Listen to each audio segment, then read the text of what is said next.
Wow. Yeah, can I sit up a little higher? That'd be nice. Yeah, I know I'm very high tonight, but that's okay. I'm just getting up the right. This is what's going on. Okay. Okay, we're going to call to order the regular scheduled meeting of March 11th, 2024. Madam Clerk, the roll, please. Dixon. Here. Salvia, absent. Hauser. Here. Jones. Here. Kane. Here. Save. Here. Trent. Here. Thank you. Would you please rise and join us for the Pledge of Allegiance? I pledge allegiance To the flag of the United States of America and to the republic for which it stands, one nation, under God, indivisible, with liberty and justice for all. Oh, the poor Adams High School girl is lost. Thank you, everybody, for coming tonight. I think maybe winter is behind us. I'm going to be optimistic. You guys. I know there's some half-empty people out there, but I'm going to choose to be positive. First, we'll go to public comment, scheduled, non-scheduled presentation. Is there any audience who would like to speak before these presentations? Mr. Munham, welcome. Yeah. Good evening, Mr. Mayor, members of council. My name is Joseph Munham, and I am the Government Affairs Director for GFL Environmental, your waste hauler. And I'm here tonight because I want to extend an invitation to you and members of the administration to come and visit our brand-new state-of-the-art recycling facility in Pontiac, Michigan. GFL stands for Green for Life, and part of our sustainability program is to make sure that we can take as much material as possible and divert it from landfills. Well, the recycling center in Pontiac, which in itself is recycled because it sits on the site of the former General Motors Fierro plant. So to build the recycling center, we recycled a factory. Is truly one of the most advanced recycling centers in North America. And it is the only recycling center in Metro Detroit that has the capacity to take on more recycling. So we'd like to have you all come and tour the facility. And I left my contact information on the forms that I gave to Mayor Bixson before the meeting. And just give me a call. I can arrange a tour whenever it's convenient for you, because we're very proud of this facility and we really want to show it off. At this point, we are taking, of the recycling that comes to the facility, approximately 92% of it is being recycled, which is an incredible rate. That is. To only have 8% residue that's going in either into a landfill, or some of it's now being diverted into waste to energy facilities, so we can take just as very little of what people are setting out in recycling and having it wind up in a landfill. And we're able to do that because the technology that we've put into this facility is able to separate and give us the cleanest material as possible and send that to the mills. And you know, if you follow this market, which I don't know why most people would, but I do. I do. Yeah. Recyclable items, particularly like corrugate and plastics right now, are it's a hot commodity. And in order to really have recycling be something that's going to work, it has to be economically driven. Well, it certainly is. And with our multi-million-dollar investment in this plant, we have every reason on earth to make sure that we can take in as much recycling as possible. So again, thank you very much for hearing me out tonight, and I look forward to taking you on the tour of that facility. And we'll be doing things also to make sure that we show what's going on to the residents as well. So thank you very much. Thank you. That's Any awesome. questions? Thank you. Awesome. This one. You got time for questions? Sure. Maybe Councilmember Trent? just a comment. I know Mayor Pro Tem Nancy Salvia, who is not here, has been asking to have a tour, and we have not gotten it on the books. Not your doing, our doing. So I'm excited to see this, and I'm really excited to see the 92%, because recycling rate, because I get a lot of stories about, they're just always putting it in the garbage, and, you probably heard that too. So 92% is a way high number than, not recycling a lot, I can't speak to what every hauler is doing with their recycling. We have a real investment in this facility, and we'd like to make some of that money back and make it profitable. So we are very much motivated to make sure as much recycling as possible makes it through that plant so we can send it to the mills to be recycled. Well, it's truly, I'm excited to see this, and the fact that you're offering tours means a lot. We've started going around to our client communities, which of course you are one. In fact, I just took several of the elected officials in Waterford through a tour on Friday. So we've been going around and making a concerted effort so that, because we know that kind of attitude exists. So it's important that we show the community's leaders that here's what we're doing. And I'm sure that when you go through the plant, you'll be impressed, because it's Yeah, this looks it's good. big and it's loud. Well, I think we were one of the first cities to have mandatory recycling, and I think it was the 80s, but we'll have to look that up. We need to wear that badge of honor. Any other comments? All right, thanks. Thank you. We will arrange something, set it up. Thank you very much. Thank you. Yeah. Okay, next we have RCS Charity Week presentation. Do we have? Yep. Come on up. Welcome. So you guys, why don't you introduce yourselves and let us know what's going on. All right, good evening. I'm Zainab Ali from Rochester High. Good evening. My name is Jason Jang from Adams High School. And I'm Grace from Stony Creek. I was going to guess you were from Stony Creek. And each of us will be going through the different events we put on for this year's Tri-High Charity Week. And so Rochester High started off this year's Charity Week.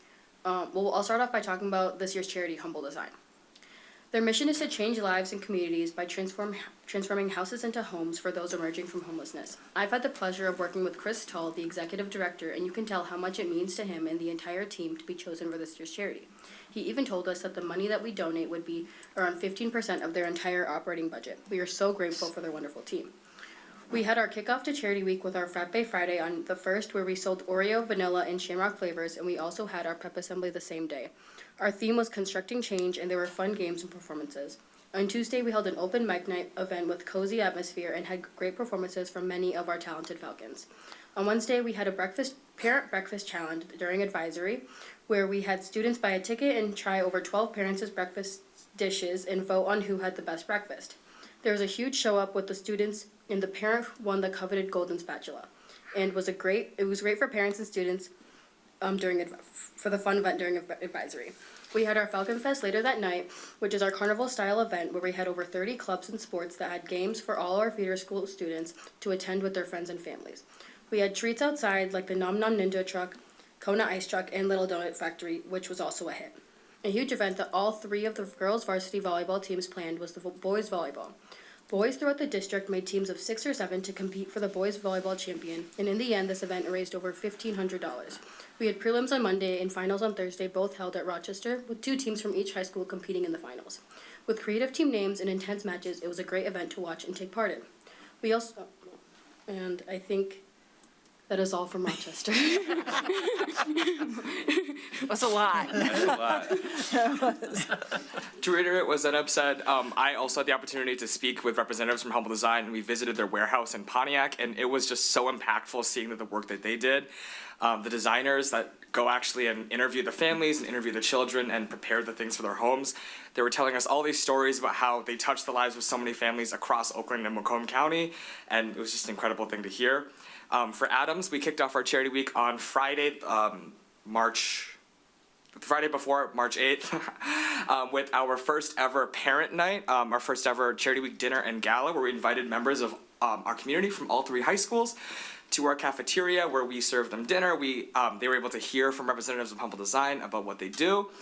We auctioned off a lot of really great goods that were donated to us by local businesses, and we raised over $2,000, $3,000 from that event, which is really successful, and it's something we're definitely considering. Something we're definitely keeping the tradition going. On that same day, we also had our pep assembly with representatives from Humble Design, lots of fun games and performances for the school, the students to get hyped up for Charity Week and to get excited for doing a good thing for our community. Throughout the week, we had our long-standing tradition of food auctions, where we auctioned off food from popular restaurants to the class that raised the most money within 15 minutes of the hour. That was really successful, again, throughout the entire week. And then on Friday, we had our first ever Pie a Senior event, where people could pay money to Pie a Senior. That was really fun to watch. And it raised, I think, over $1,000, which was really great. A lot of fun. And I think from the top of my head, that's all we had from Adams. Very good. Yeah. Okay, and I'm from Stony Creek, and I'm super excited to tell you guys about how our Charity Week went. So we got to kickstart our Charity Week on Friday with an all-school assembly, where students got to learn a little bit about Humble Designs and how they could help them by participating in our events. We ended this assembly with a miracle minute, raising nearly $1,000. We officially began our week on Monday with PJ Day and a Taco Bell food auction.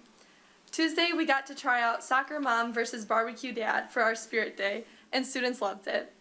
At lunch on Tuesday, we had some of our bravest teachers volunteer to have water balloons thrown at them by students, all in the name of a good charity.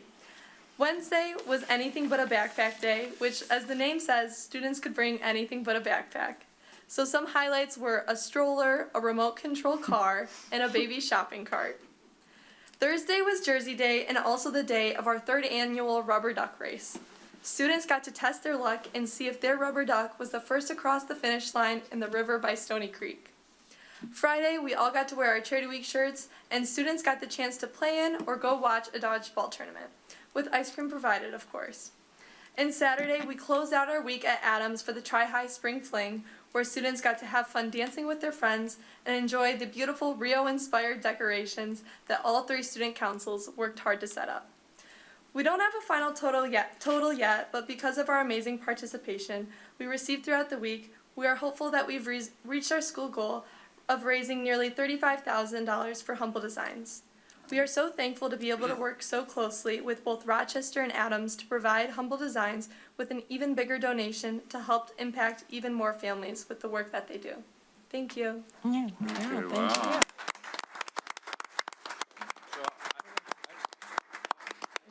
So before you guys leave, I suggest we all get up front and we get a picture with Oh, everybody. yeah. So let's all go I around. have a question before we do that. Go ahead. So, is this driven by student council? Is that how it's usually run? Yeah, this event is primarily driven by all 3 student councils. We all plan all our individual events in our own student councils, and we come together to plan events like the Tri-High Dance that happened on Saturday. But yes, it's primarily a student-driven thing. And I assume that this starts months ahead of time. Yeah. This is a commitment of the whole school, all 3 course. schools together. So Fantastic. congratulations for such a great charity wage. So let's get a quick picture, everybody.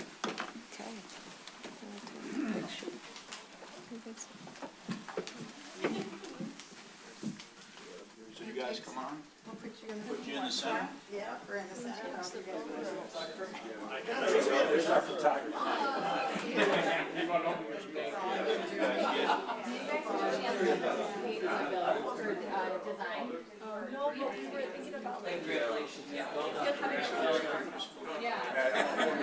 I've done one in the past, and it's amazing. Oh my gosh, it looks amazing. Why don't you kind of sit right in the front of me,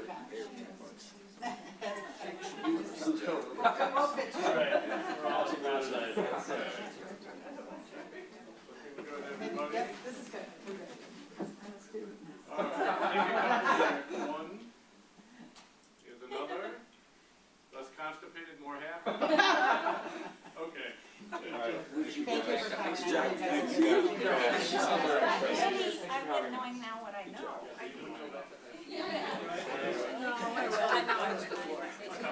I Just so we know what he thought. I was one of the students. I would go back to college. Leadership. I was doing it. Twice. You were the president. Apparently, my emails aren't working on this computer anymore. I'm doing Okay, this. now we have, Oh, there you go. well, is there, Brian, is there anybody waiting? I don't think so. Okay, is there any other? There are no callers. Thank you. Any other public comments? If not, we will go to the new Graham Farmers Market Project. Christy, you want to come up? And Ben, welcome. Good evening, council. Thank you for having us and putting us on the docket. We appreciate it. My technology expert here. So we're going to sort of tag team this evening. I'm going to start, and then Christy and Pat can jump in the middle, and then I'm going to bring it home. But she put this, I did the text, she did the stuff, so you click. And just in case, I couldn't find my laser pointer, so I got the cat toy. So and they're like, why'd you bring a flashlight? I'm like, you know. Right, so let's see if make sure it works. So, ooh, yeah, look, all right, we're good. All right, very good. Okay, so tonight, here to do a regroup on the Town Square Farmers Market Lot project. No need to go back through time. Everybody's pretty well aware of the history of this project. Goes back actually before 2017, but the meat and potatoes started back then. So last year, my memo to council dated 4/4, which was my birthday, and again reiterated here on our budget presentation on 4/10, we talked about the first iteration of the project. That we thought the expected cost of the DDA to execute it, not including the matched dollars, because we didn't know at that time what that would be somewhere around $1.8 to $2.5 million. The project, this iteration of the project, if you guys recall, was supposed to be contained wholly within the four walls of the farmer market parking lot. All right, so that was April 23. By July 2023, we had gone through several iterations. Council had indicated support. We had submitted just a quick history. And then I said we wouldn't do history. We had submitted for grant money from the feds, from state, and from county. So by July 2023, we had time to get with the architects and the designers and the land planners and everybody else involved. And we quickly found out that based on how the project was designed, it was going to be about 2 times the original cost. Plus, we found out right about that same time, it was a double whammy week, I think we found out that it was going to be 2 times as much, and we didn't qualify for any of the federal dollars. So that was a big wah, wah, wah. So over half the projected cost overrun at the time was due to extensive site excavation. You guys know the site is very challenged. It's cut into a hill, and everybody's acutely aware of the farmer market lot challenges. The chosen location of the new public restrooms, we had them going on all the way to the corner. And then also this retention infrastructure, there was retaining walls and all kinds of stuff that would have been needed to change the topography of the site to facilitate its new use. So at that point, I was like, all right, we don't know how much money we've got left. We still had state and county potential money we hadn't heard about yet. No Fed money. It was already 2 times the budget. I just said, all right, pencils down. Let's just wait and see, what, if anything, comes forward from other grant type funding.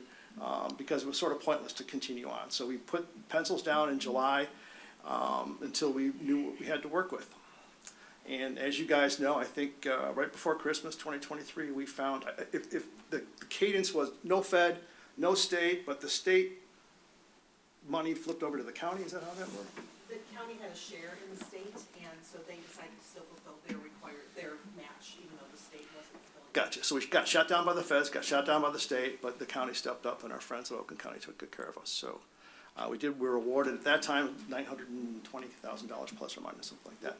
All right, so now we knew we had to work with, this is end of the year, it's Christmas, so it's like, why bother? Let's just wait till goals and objectives in January, and then kind of go through it and decide if we wanted to recommit to a version 2.0 of the project. So we had goals and objectives. The board unanimously recommended we continue forward. So I suggested at that meeting, before we got too far out over our skis, I said, let's get with council, do a joint meeting, and take everybody's temperature to see if this was even still a thing. So based on the outcome of that meeting, which we had on February 19th, so thank you once again for joining us for that. We appreciate it. We received some really good feedback from council as to the deal breakers and impediments to getting your support. So tonight, we come before you as a formal follow-up to that joint meeting and present what we put together to you, what we're actually referring to as version 2.0. All right, so this was what we heard from you guys at the meeting. So there was more than one council member expressed wants for an enhanced or upgraded farmer's market. Restrooms with and ADA access to the lot. It's challenged, as we all know. There was concern that the project as presented initially took away vendor spaces, even though that really wasn't the case. There was that concern there, so it was definitely taken under heed. There was loss of parking lot, and where are people supposed to use the lot, or where the people that use the lot now, where are they supposed to park, so that's legit. There was at one point some discussion on one-way streets, closed streets, restriction of traffic, so we took that to heart. There was concern about not allowing trucks into the lot. There was concern that we would not be able to program the space on non-farmers market days. There was a concern that we also needed, while we're spending money to do this, we have other responsibilities within the district, and we need to make sure that we keep the project at a reasonable cost, no more than 2.4. Not in favor of any excavating or moving of dirt, as we talked about a minute ago. The first iteration there was a bunch of it, almost $1 million worth. Doesn't think there's any support in town for the project, and we should switch the porch to a period correct house design. So we took all of these concerns. Oh, sorry. Oh, no porch. There was concern that they didn't see anybody coming in town to the porch for events. So we went back, took all these concerns, and kind of clean sheeted papered it. And we decided, all right, well, here's an opportunity. Let's get back to our roots. So I will turn it over to Christy and our friend, Pat McKay. Is that the city council? It is. They don't look as energetic as this council does, so we're excited. Well, good evening, council. We don't know what's I'm in. not on it right. We were commenting on what was in the jug. I don't know. Maybe they're implying it's apple cider. Mineral water. Ain't thin.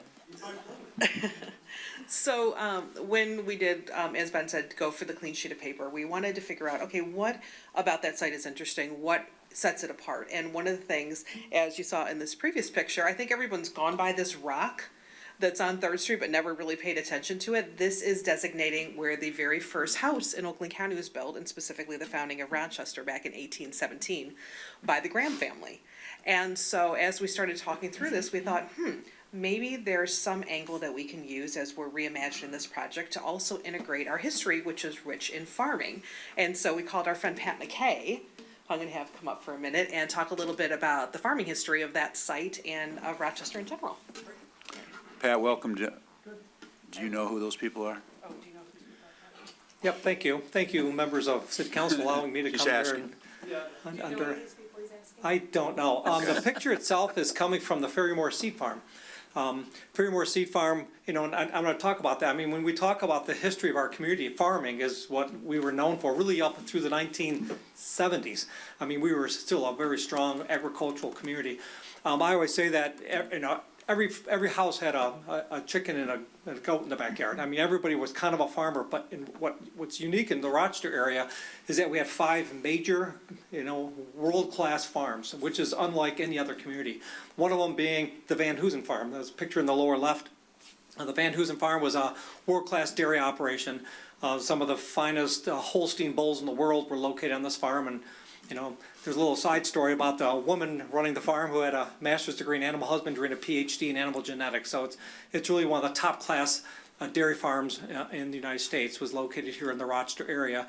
We also had Ferrymore. In the upper right-hand corner, you'll see pictures of the Ferrymore Seed Farm, which was a seed propagation farm. It was located basically, I say, in the Target, where the Target Mall is on Rochester Road. So Rochester Road, roughly to Hamlin Road, John R. to Rochester Road, 1 square mile of our community was a scientific farm raising seeds.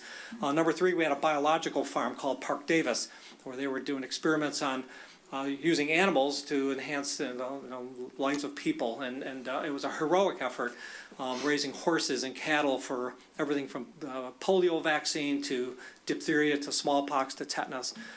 It was a one-of-a-kind farm in the United States and was located in Rochester, Michigan. Meadowbrook Farm, where Oakland University is located, was one of the major horse farms in the United States, raising some of the finest horses, saddle horses that have ever been raised in the history of the world, was raised on Meadowbrook Farm. So, and the last one is Great Oaks, that was located right here across from Ascension Providence Rochester Hospital, raising stock. None of them competed against each other, but it was just a remarkable agricultural history that we have in our community. On the site of the farmers market today is where the greenhouses were located.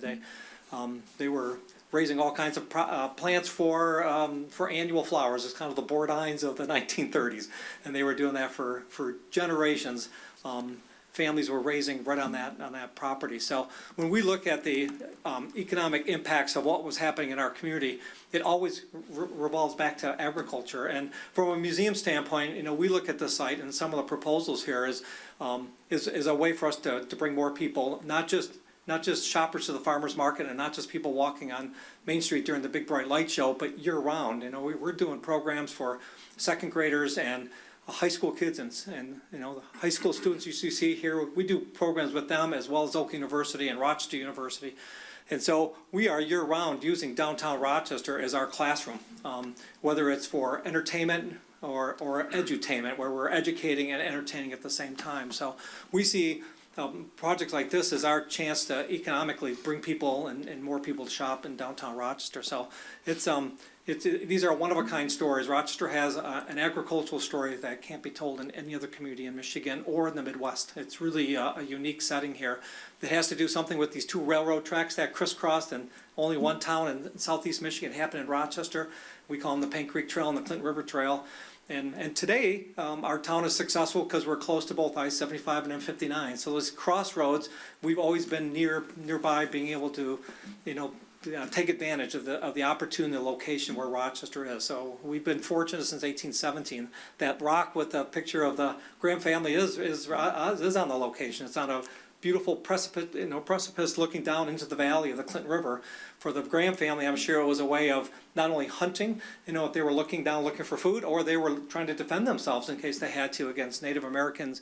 You know, it was all the things that they had to worry about, things that we don't have to worry about here. So yesterday we celebrated Founders Day here with your community, and you know, officially it would be St. Patrick's Day, which is coming up this Sunday, when those first families arrived. And of all seasons, March is when they're arriving here, so they could get away from the rutted and muddy roads. They needed ground to still be frozen when they arrived here, so they could get wagons through the woods and all that. And of all places they pick a town where they knew there was lots of water. I know we were blessed with Paint Creek, Stony Creek, and the Clinton River, and they were right there at, you know, near those junctions, and took advantage of all these natural resources. And this project kind of goes right back to those initial roots. So I'd be happy to answer any of the questions, or leading questions from Christy if she has any. But if you know, if there's anything we can talk about from the museum standpoint, we're all very excited about what we see here. So, any good? Keep going. Don't go anywhere. Okay. Yes, you're fine. No, you can go, but I'll call you back. Okay. Don't go far. So, with that knowledge, plus the input that we had gotten from City Council at our joint meeting, and with the DDA special meeting of everybody talking about what else could we be doing, keeping in mind all of the concerns that were brought to our attention, and also the interest in still pursuing the grant that we had with Oakland County, which is significant. So we went back to work. So we present to you the market plus the Graham. Rochester Farmers Market Reimagined, and I'm going to hand it back to Ben briefly to talk about this map, and then I'll be back. So James Graham, as we said, is the first family of Rochester. If you get a chance, on the city website, there actually is the whole history of James Graham. It's a neat read. But the dude overcame like all sorts of obstacles, had to get like taken with the Native Americans through, you know, it was basically jungle, I think, around here at that time. And but it was his first family. The first child in Oakland County was born here. I mean, that rock tells everything, right? So we decided that to pay homage to, you know, the history of our community would be a really good way, and being sort of farmers in our nature, it was the right thing to do. So we're trying to look at this thing 10 years in the future, or some years in the future. This right here, so farmers market's right there, dead center in that bullseye. And you see all of these developments that are on the books. And Nick, I know there's probably a few more that aren't even on that list. This is all that I knew of. But you know, 10 years from now, that whole area is going to be very much more developed than it is today. So we're trying to be somewhat visionary into the future as to what's going to be. It's sort of the last frontier of Rochester. Everything else is sort of built out, and that's really all that's left. I'll go ahead and hit the next one. So our inspiration was, all right, let's get back to basics. We decided, and you know, Christy, I'm the accountant of the group, so I always turn it over to the art people, right, that can think of the fun things. But my only ask was that we had the space look like it's been there forever. So we used the Easter Market, edifice as sort of our inspiration. We happen to have about 3 zillion pounds of Main Street bricks over at the old water treatment plant, just sitting there waiting for a project to do it with. So we're like, let's see if we can do something with those. So, Christy, this is your stuff. So, but this was sort of our inspiration, right? So. So, again, back to trying to figure out the elements and taking into consideration what kind of project we wanted to see that everyone could get on board with. And so, of course, the market itself, there were a lot of concerns that anything that we did, at its heart, we needed to be enhancing the farmer's market. That's we had heard back from visioning sessions back from 2017. We hear repeatedly, people love our market. We get over 2,000 people every Saturday coming to our market. We're actually celebrating our 25th anniversary this year. So it was really paramount to us that whatever we do, it doesn't harm the market, it actually enhances and does more things that we can do with the market. We wanted to maintain a couple things from the original, the ADA ramps. That was something that we knew was very important. Anyone who's ever attended the farmer's market, it's a little challenging if you are not terribly mobile. So adding the ADA ramps, that's something that we want to make sure continued in this project. The amphitheater seating that was in the corner of the project originally, now with the removal of the porch, we were able to take that permanent seating, expand it, and run it all the way down the hill, which Ben's going to be talking about in a minute. And then we still want to be able to do events there, and so the inclusion of some type of stage structure, nothing that is actually a true building per se, but something that is purely a stage that can be programmed on market days or on other days where we want to do special events down there, or otherwise, like many stage settings in public outdoor settings, they actually put in seating or picnic tables or things like that when they're not in use. And then shade was paramount as well. Obviously, we're going to put a lot of green and trees, but they're not going to grow as big and fast as we would like them to. So we want to make sure that we also are offering shade structure down there, both for vendor spaces, event flexibility, and for people who just want to go and sit in the shade. But then something else came along. I think we should go back to this one. All right, go ahead. All right, you go ahead, and then I'll be right here. All right, very good. All right, so shortly before our joint meeting, we became aware of a parcel becoming available, which at the time we hadn't even talked yet. So I'm like, I don't even know if council's got an appetite for this yet. Just put it to the side. Let's have our joint meeting, and we'll just be good listeners, and then I'll see if there's a there after the meeting. So we met, February 19th. Then we had our Wednesday meeting, our regular scheduled Wednesday meeting for DDA shortly afterwards, and I said, all right, fine, let's go tour it. So Christy and I went and toured it. So it happens to be this building right here. It is currently, or it was, a animal hospital. It's currently vacant. Before that, it was a furniture warehouse. It's not a particularly remarkable building. It's like a 4,800 square foot pole barn. I'm not trying to be disrespectful, but there's not a whole lot to it. It's built out at present. It's got, stuff in there that you would expect an animal hospital to have. But the thing that was exciting for us was its proximity to the farmer's market. Can you go back to the picture of the map? All right. So I'm not too wiggly here. So this is the space. It's this parking lot is included in the purchase. And then this is the farmer's market lot here. So fire station. Second, water. This, if done correctly, we felt could really tick off a lot of the boxes, especially not having to deal with any excavation.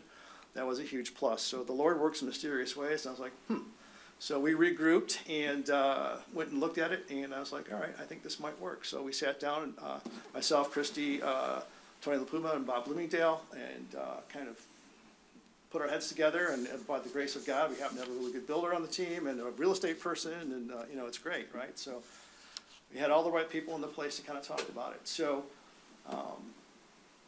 the existing lot right now is, so that's the building. This is the parking lot you just looked at. This is the Huntington Bank. Yes. And then this is the farmer's market. So this is currently as it is today. Really quick, we've done like no pretty pictures. So if you're expecting pretty pictures, we haven't done any yet, right? In fact, be glad that we've had 2 architect pictures, because before this, it was Ben and MS Paint, and it was not great, so. So this is, and you'll see here, we kind of marked it up a little bit, so go ahead, go to the next one.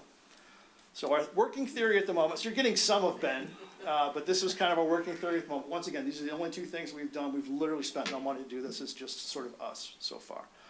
But here's the building. We're talking about putting a kick-out facade there, and then this is a brick patio. This area here, I'm sorry for the shakiness, it's too far away, but this is all, if you go back, or if you can imagine, I don't want to go all the way back in those slides, but the farmer's market, it's got those awnings that sort of jut off this, or the, I don't know, whatever. Eastern Market? Carports, yeah, they kind of go off to the side. So this would be one going this direction here, right? So that's west off the parcel. And then right here, this is just a hill now. We're talking about making it so it's sort of terraced a little bit. Tree, tree, tree. We're going to put electric in the corners and water for the farmers. The building part, let's see, we're going to widen the parking entrance here, so that'll help with truck entrance. The building itself is this part here, and then this is the new ad. The new ad would have public restrooms, would have an office activation space for our food assistance program that we do on market days. And then the exciting part here is what I'm calling, as lack of a better descriptor, the pole barn. We're going to put 2 roll-up doors on it that face the parking lot. And then that's going to be sort of an open space. It's going to have literally nothing inside there except for activation from historical. We've talked about doing, so we're going to leverage some of Brian Barnett's free artwork, and we're going to put it up in there. But rotate displays and have sort of an active history lesson paying homage to, our forefathers. So it's going to be super exciting. Yeah, sure. There you go. So that's what this is here. At least it's not going to be that big, but that's sort of the idea. So we started calling it the Graham, and it seems to have hit with some people, anyone we've, within DDA that we've said Graham to, they're like, I kind of like that, where did that come from, and all of that. But we recognize that there's a lot of things, we love our farmers market, but there's a lot of things we're limited by because of the space that we have. So we do some special events on certain Saturdays, where we have First Saturday events, where we do bike helmet giveaways, or we do cooking demos, things like that. But anything that we do, we have to do it sort of on the side, or in a corner, or we squish people together, whereas this would give us the opportunity to actually take some of those events and program this space when the market Saturdays are open. They're open 26 Saturdays. So it's things we can be doing inside in addition to our food assistance programs, which I think you've heard me talk about before. It's something we're very proud of. We do EBT, double up food bucks. A lot of people come to use our market to take advantage of these programs. And right now they're doing it from the porch of our little barn there. And that isn't always ideal because for some people it's a very personal thing. And we want to make sure that they have the privacy and respect for them to be able to utilize those services and use them at our market. This also is going to allow us to have additional market vendor spaces. Taylor, who is our director of our market, will be the first one to tell you that she has a list a mile long of people trying to get into the market every week. And we try to rotate people in as best we can because it is a fresh from Michigan market, so sometimes we do have opportunity, but when the farmers are rolling, we don't have a lot of space for other people. This will allow us with that parking lot that we can block things off on occasion and then spill into that area for additional market spaces, which is not something we were able to do before. We'll also be able to do some expanded seating over there. If with the roll top doors, the overhang, we can put out some seating there as well when we're doing events. And then we thought about, as many of you may recall, the holiday market that we were doing at the fire department. So basically it's exactly what it sounds like. We took our farmers market vendors that still have product year round and specifically for the holidays. Really big thank you to Chief John for allowing us to do so, but we basically took over the fire department and stuck in vendors in between all the fire trucks. It's exactly what it sounds like. We tried. It was cute, but at a certain point we realized, especially when they did have a couple fires they had to fight and had to get out of there, it maybe wasn't the best thing for an event space. It's a fire department and really should stay that way. But the holiday market was quite popular. We have vendors at the farmers market that want to continue to sell to their clients that come to the market every week. And so this is a way that we might, once the market shuts down in October, we can continue to support our local farmers and have the indoor holiday market that would be running through the holidays.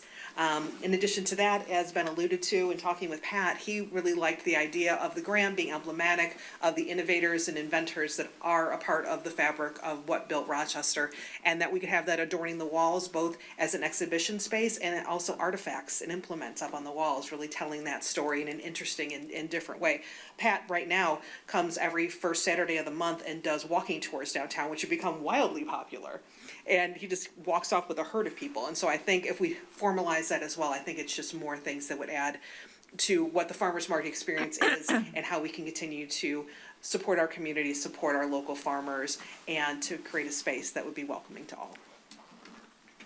Go back to your space. Thanks. Okay, so,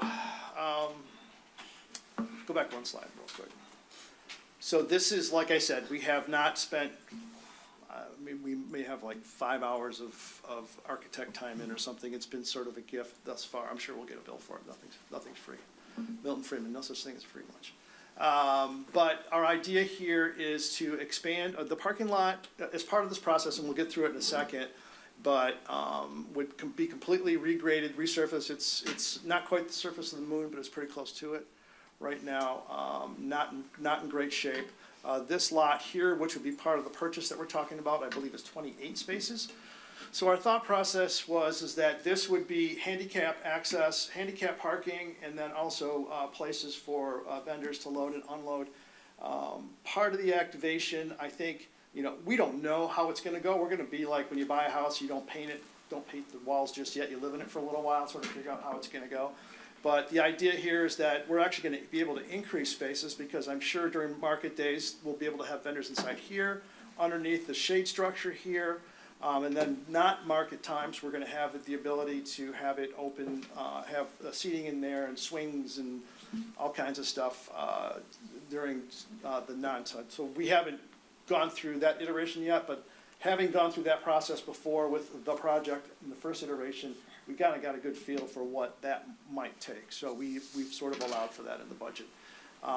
But it's going to be landscaped out, but it's not going to be, I mean, if you guys remember the last iteration, we had, massive wall terracing going on here. There was like $500,000 worth of stonework. It was ludicrous. So anyway, this is going to be a much more efficient use of the property. It's going to come within the original quoted price. Fingers crossed, we haven't gone down that. I mean, this project is making me age in dog years. So anyway, okay, so go to the next one. All right, so purchase price. So typically I don't like to, at some point we had to let the cat out of the bag, so this is kind of where we're here this evening to kind of tell you the terms. So the purchase price, the asking price is 1.4. We negotiated down to a split the difference of 1.325. It's actually a fair price. It was right in the range where the group thought it should come in at. The current property owner is Brown Iron Brewery. They're actually own parcel on the other side that they're going to be putting the brewery on the other side. There's a White House over there, and there's they have some other parcels over there, so they're looking to sort of move it on the other side. So that's how this one became available. The reason why this worked out so well is we were able to do it on land contract, so 20% down and just a 7% land contract over 79 months. And 79 months, it seems like an odd term, but I did that on purpose because the DDA TIF expires on December 31st, 2030. So I wanted to have this thing completely paid for by that date. If council hopefully extends the TIF, that'll be great, but if not, this will be completely paid off by that time. All right, so rough numbers, all-in cost. So once again, we have not talked to any experts yet. This is just sort of educated wild guesses, but pretty good ones, I think. And I think this is kind of what our true north is at the moment. So the purchase price is $1.325 million. I'm estimating about $50,000 in closing costs. You're going to have about $265,000 in interest over the contract land term, so it's almost 7 years. The demolition and construction cost estimates are just over $2 million of just sort of development costs over the next 2 fiscal years. So the total project cost all in is just under $3.7 million. That's just, like I said, extremely draft forecast, but I think is a decent one. Of that, we've got about $925,000 coming from the county, so that leaves a total DEA commitment of $2.7 million, $2.8 million.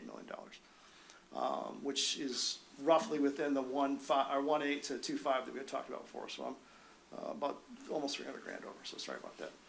But of that, the $1.3 million is financed over 79 months. So our cash going out in the first 2 years, first 2 fiscal years, or fiscal year and a half, is about $1.4 million, of which we've already got $1 million saved up.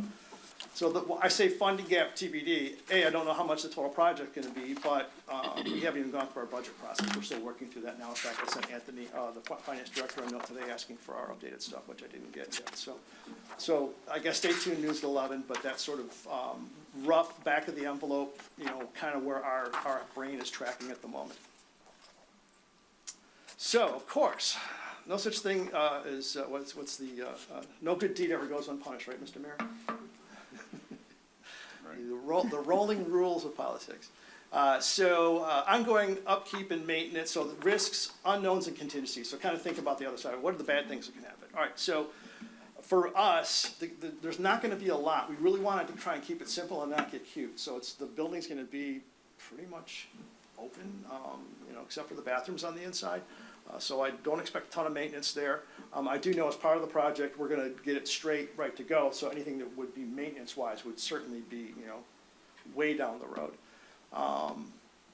But we expect it to be minimal. We weren't really sure what to budget for a monthly cleaning of public restrooms. I have no idea. So I just kind of use what we spend at my office for our cleaning crew, and it's about $2,500 a month. So if that's more, we'll certainly adjust it accordingly. We expect other ongoing costs like electric and heat. We don't expect it to be substantially greater than it is already because there's already parking lights on that property. So I just put in an extra $1,500 a month for grins, just to have that there. And then I also put a $10,000 contingency on top of that. So the big one here is, all right, what happens if and when the DDA is no longer in existence? What will the taxpayers end up getting stuck with? So I wanted to get out in front of this right away. So nothing, actually, right?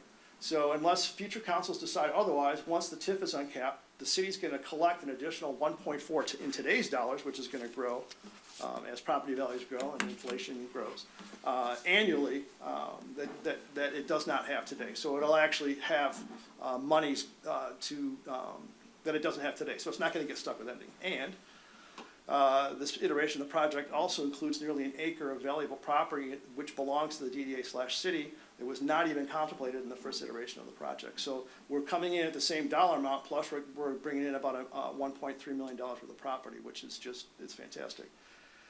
Like I said, so it's basically right around the same numbers we pitched back in 2023 for the DDA all-in costs, plus we have the added property.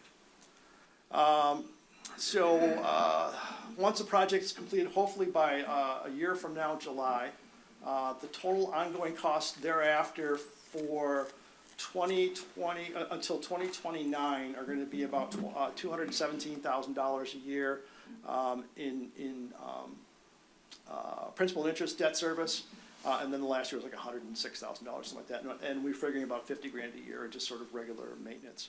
Once again, there's not going to be a lot there that's going to need to keep up with. It's 201-413, sorry. So that ends on December 31st, 2030. As I said, thereafter it's just going to be cleaning and maintenance and upkeep. So other than the farmer's market lot, which is totally redone as part of this exercise and kept as an active parking lot, our proposal would be to keep it as an active parking lot. It's going to be totally redone as part of this project. So it's currently on the list, and I don't know, actually we got a meeting tomorrow afternoon, where it's going to fall in the capital, but now it can move all the way to the back of the bus because it's going to be brand new. So you'll have, that will be totally redone as part of this process. And then also too, just, quick FYI, as a result of the property, it's going to become a city-owned property or DDA-owned property. So it's going to come off the tax rolls. I checked, and it's about 12 grand a year that it pays in taxes today, but most of that's captured by the DDA. So the hit to the general fund is going to be plus or minus 2 grand. So it's 2 grand. It's not nothing, but it's 2 grand. All right, so at the end, the city would have property worth at least $1.325 million in today's dollars. We would hope would appreciate over time. The building plus the 28 parking spots that it can monetize. It could continue to collect money on the 28 spots and the farmer's market lot. We're suggesting as part of this exercise that lot, once updated, become monetized. It's the only one in the area that's not. And then if council, I mean, there's gonna be a lot of options for council to do. So if they wanted to kill the entire thing right before the TIF is terminated, the nice thing about having a TDA is we can buy and sell property without a vote of the people. Well, that's why we're here this evening. So if the city, if the future council or this council or whoever decides that, you know what, we're done, we could actually put the property up for sale, realize the money, if there's debt or unpaid debt balance, would of course come off it, but if, assuming it's free and clear, it'd be $1.3 million, plus, like I said before, the $1.4 million a year in general fund revenue would come right to the city. So I just figured $100,000 to demolish the facade and put it back to the parking lot it is today. This would be the contingencies that the city has options on. So to be sure, whether the project happens or not, the things the DDA does and pays for today that have nothing to do with the project will still carry on and have to be dealt with. But like I said, these are not gonna be new costs to the city at all. It's gonna be rather offset by the $1.4 million plus in uncapped tax dollars a year that the city would receive instead of the DDA. So it's not like the taxpayers are gonna get stuck with, a red herring. The parcel in question is an asset, like I said, and it can be sold and the city can do as it sees fit with it. So, all right, timeline and next steps. So this is kind of why we're here this evening. So this was the update. Once again, we've done very little to, in terms of pretty pictures and deep dive budgeting because I'm like baby steps in this whole project. I'm not gonna get out over my skis at all until I know that we've got, nodding of heads and we're headed in the right direction. So, reached out to the administration city attorney last week with the draft of the purchase agreement. We were notified that it was a potential conflict of interest and we should get our own attorney, which we did. So we've been working with our attorney to draft the purchase agreement. At the special meeting this past Tuesday, so a week ago Tuesday, DDA board voted unanimously to enter into a purchase agreement with the seller at the terms discussed, which are the same ones that we just talked about. And I sent that draft to the seller on Wednesday after the meeting. I did receive some feedback tonight. We're pretty much done. The lawyers are doing lawyer things, and, but it's very close to being done, so we should be able to bang through it tomorrow, assuming everything goes away. So what we're asking for tonight is a budget amendment to use $25,000 of the set aside of the money that we've got set aside in fund balance to pay the seller the earnest money deposit and begin the 90-day due diligence period. So pending all the experts telling us that what the all-in cost will be, our intention is to come back before council by your second meeting in April to present the project and formally ask for funding for the same. So our intention is to put the hammer down. I want to try and do it so it's incorporated into this budget year. Once again, we know that we've got other commitments that we have to do, that I have to work through all of that still. But by the end of April, we should be able to come back here with the pretty pictures, hopefully, or at least some better than Ben's MS Paint work. Well, it was good. Yeah.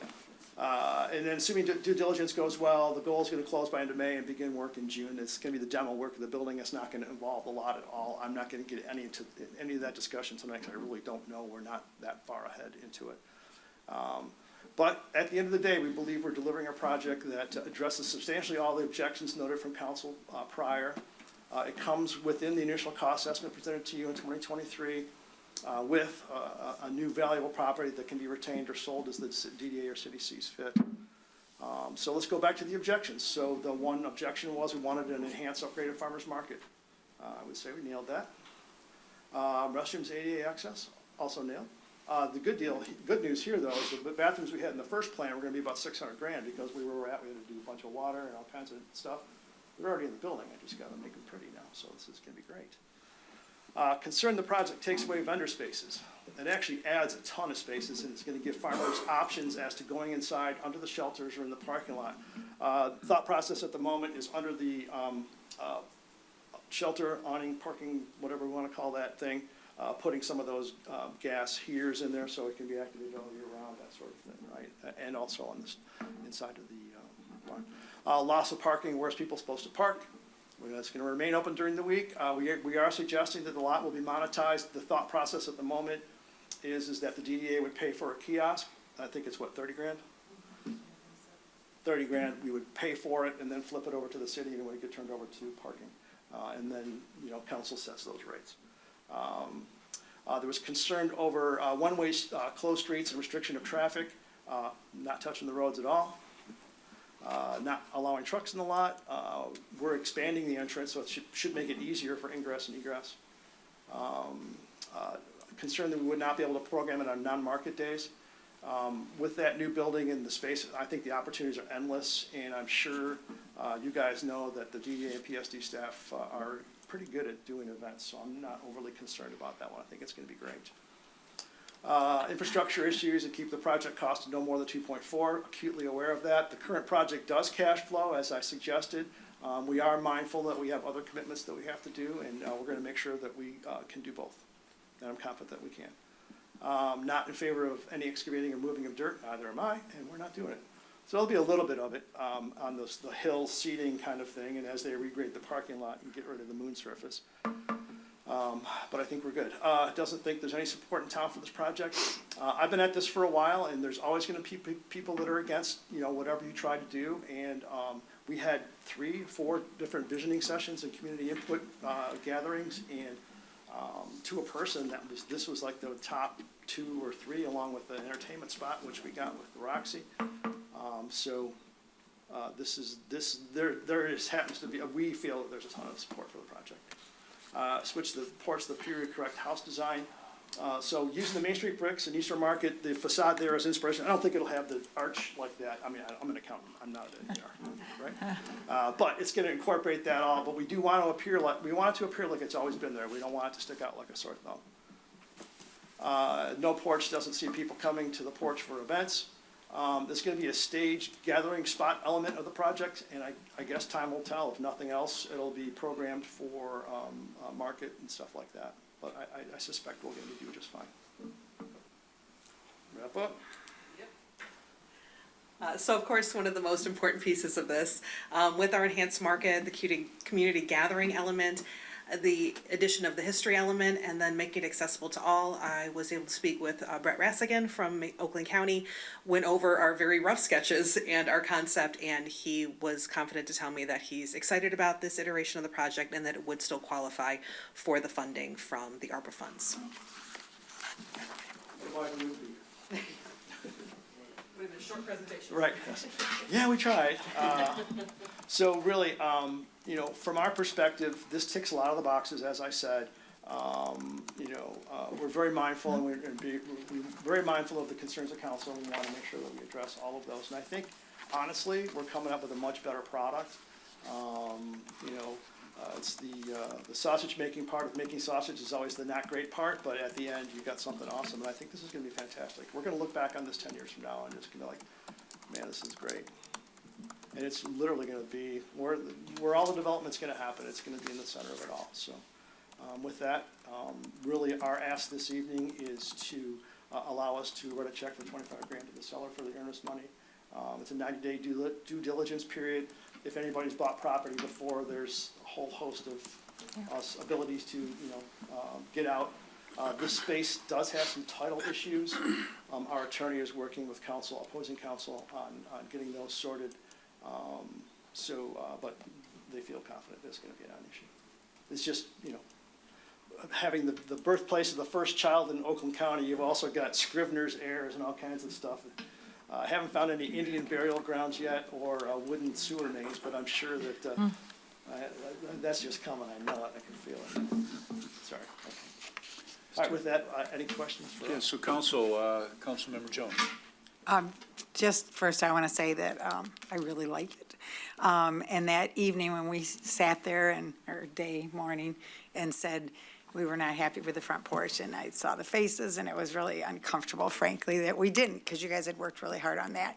But in this quick time, that you've been able to go back and frankly come up with, I think, something that's better than what you originally had. Now we can smile and say, wow, this is going to work. But I do appreciate the path and what you guys have put together. I think the partnership with Pat McKay is the most exciting part for me, honestly. I'm a history person, and his enthusiasm for the history is going to make that spot. I mean, I can see that being a stop on the tours downtown. 100%. They go into that building. That's part of the tour. So I agree with you that you've checked the boxes of everything that we had a concern with. So it's kind of hard to say what I might not like about it, because he really did everything that we requested. I'm sure something will So- come up. You just Well, who knows? I have one question. My one question, you answered at the end, because I know at the one meeting, when we talked about it, there had to be a front porch to be able to get that grant money.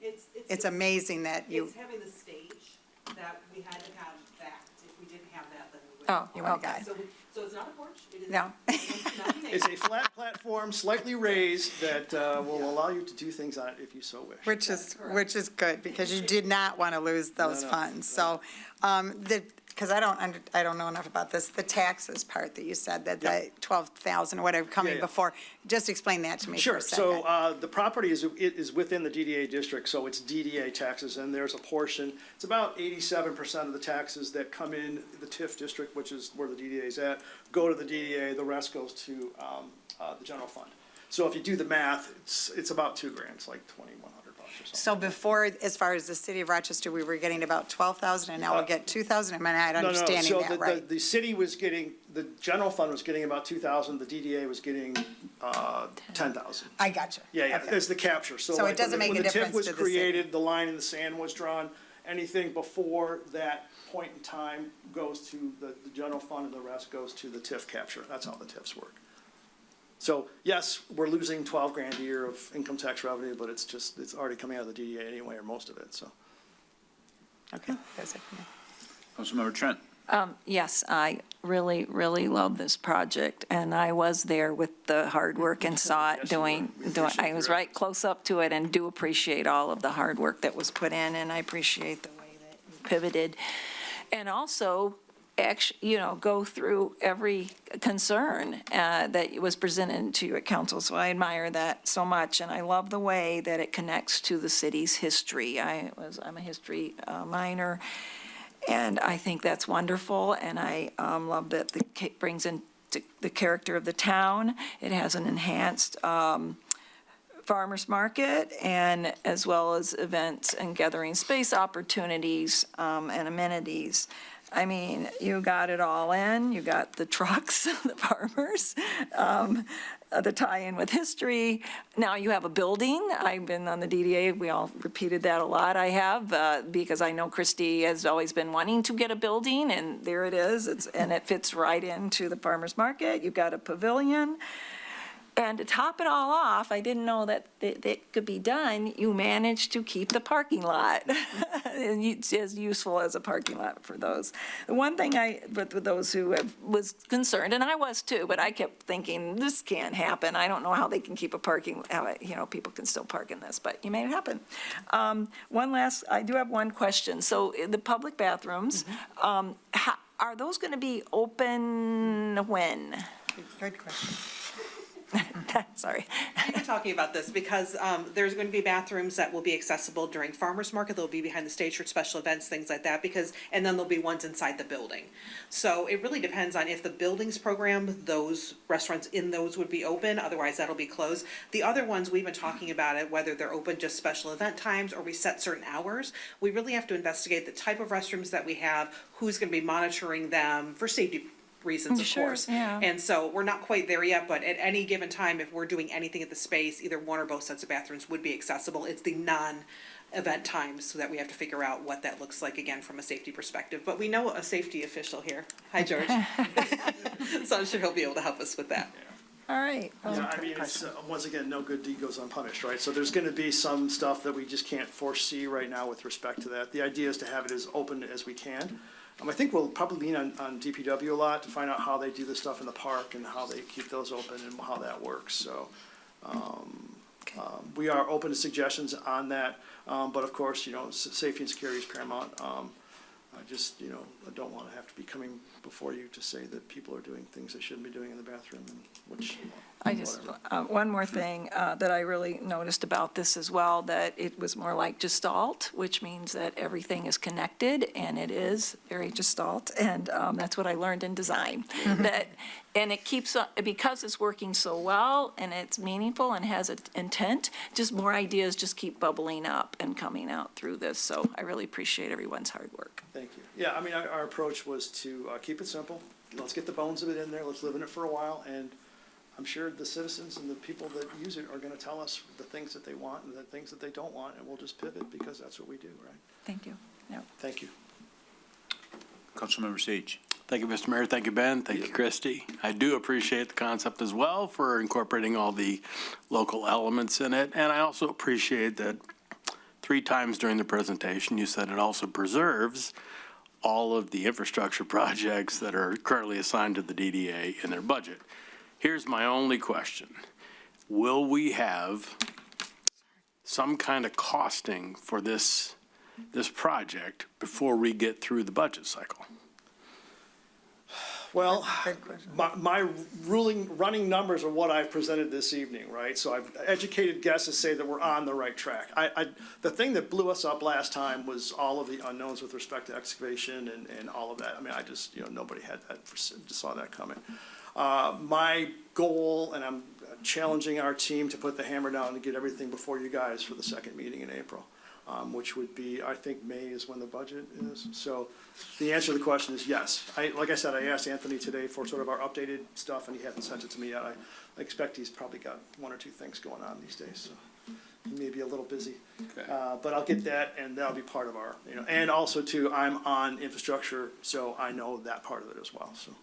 Okay. Because part of that too is that 445 funding gap. Well, you're right, but it's TBD, right? So I don't know how that's going to be manifested. We do have fund balance.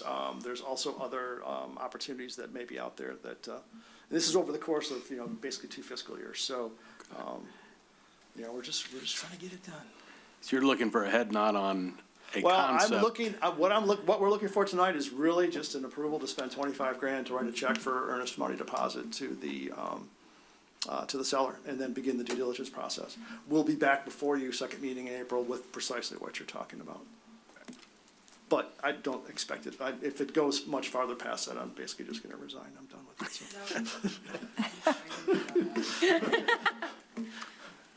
So. All set.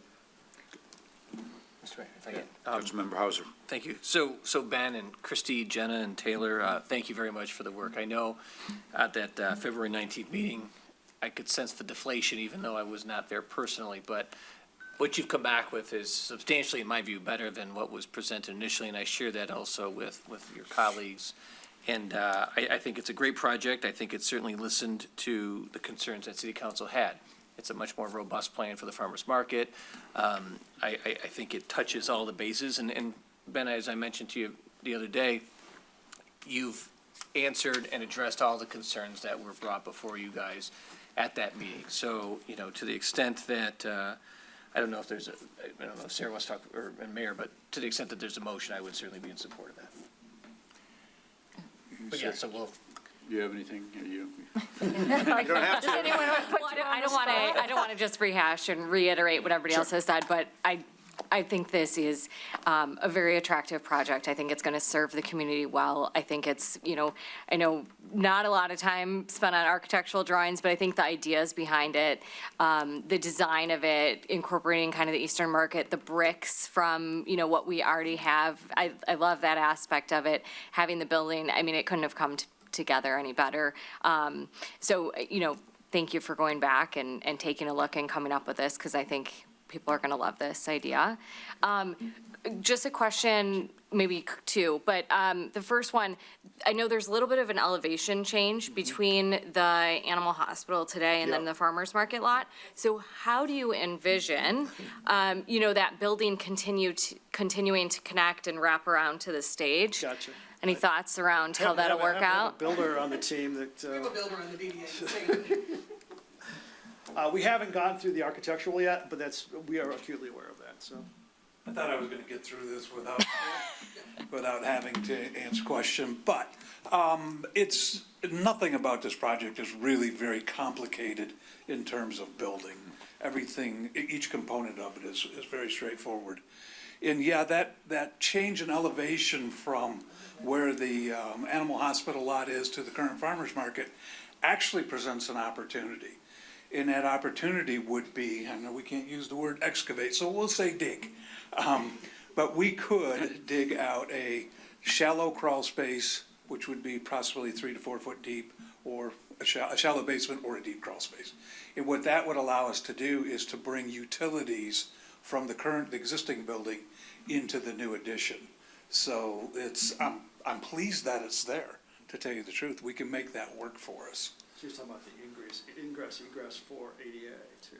So like this, Yes, well, so you also, that's another consideration, right? You have the ADA parking lot there at the Emerald Hospital building, and then how would people access? Right now, we have a ramp built in there, so you Okay. could use a ramp from the lower lot to the upper lot. And then we have steps alongside of that, so. Yes. Okay, I just want to make sure people didn't have to go all the way around No. and So up the there's side. actually three, so there's notes here, you can't read my chicken scratch, but we have handicap access outside, so that's this area right here. Once again, it's not, this is, us just kind of spitballing, but it's gonna happen right in that spot right there. Handicap access inside, because if you, like I said, this lot here, cat toy. This is gonna be handicap parking, so people can go inside and walk out that way, right? So kind of go from the inside, go inside the building and walk out, or if there's parking along the side. So we want to have multiple paths of ingress and egress for folks that are challenged to get into the space. And in point of fact, that was one of the selling mechanisms with us, with the county, is having sort of those implements as part of the project. Okay, and then just, I guess, process-wise, more for administration, does this go before planning commission? Yep, I was Okay. told we needed 90 days, so. Is that, would that be after the city council, before? It depends on when it starts. It's gonna take 90 days from the day they So- submit plans. Right, so it would be, so you guys are gonna know, we'll all hopefully know the numbers before due diligence is done. If we're getting indications, and I honestly don't know what planning commission's gonna need from us, because all we're doing is we're putting a facade on a currently existing building on two adjoining properties. I don't know what that looks like. You guys are the property law people, so you would know. That's really the only challenge. Other than that, I don't know, the parking lot really is just gonna be take it down to the dirt, regrade it, and repave it, running electric out to the four corners there, and some seasonal water on cat toy, this corner right here. And then to the kiosk, the parking kiosk would be sort of in that area. We're gonna have bike racks and stuff like that, but that would be all in the dirt stuff, then we just repave it, right? So I don't know if that's planning commission, so I don't know how much involvement. It will take a full site plan because you're adding onto the building, the porch and changing everything, Okay. so, but we can get through that. It's only 30 days between meetings, but we need 30 days prior to, so 90 days should get us through. So if they got the inference from council at the 24th or the second meeting in April that it's a go, then they can quickly get in May, June, and we could be down to planning Okay, commission in 2 so months. I was wondering, are they going to planning commission before that April meeting? Was that, Well, it's okay, kind of chicken or the egg, right? So we're not gonna go to before planning if we don't have a deal, right? So I need Because to they have gotta that draw done. and spend So, money. So the shot clock for B is gonna start, once it gets through planning. So the way the purchase agreement, this is standard, but there's all kinds of language in the purchase agreement, one of which is governmental actions preventing a close, right? So a whole sort of things, but if planning commission doesn't approve the site plan, that would be one of the things that would just, void the purchase agreement. That's your question or not? yeah, thank Okay, you. cool. I have one more. Okay, no, you go ahead. So I know one of the issues, and I think you alluded to this, was something with ownership of the different pieces and Oh, different. yeah. Do you feel confident you're Yeah, gonna yeah, get no, through that? we've got a really good real estate attorney who is well-known to everybody on this council, that's doing some really good work for us in the space and has good knowledge of the area, and is confident that we can get through most, if not all of it, and then whatever little pieces left, the seller would just disclaim. Okay. Jeff knows what I'm talking about. Right? Okay. And then the other thing is, I would agree with the motion for the 25,000, but I also agree with Steve, it's hard to really. Yeah, no, it's coming back. I'm not asking for that Right, tonight. okay, Yeah. because the I just wanna finances write a aren't check for there yet. 25 grand, that's all I wanna do. Okay, okay, Tanya, another, no? no, Okay. okay. Go ahead. One quick question. Sure. The building Yep. that is existing. Yep. Do you anticipate that to be the future home for like the Kris Kringle Market, or would you still keep that outside? I mean, is that, only because someone asked me about You that. don't want to anger a bunch of people. Of course, you pick Kris Kringle. That honestly, it is our intent to hopefully move the majority of current existing events over there.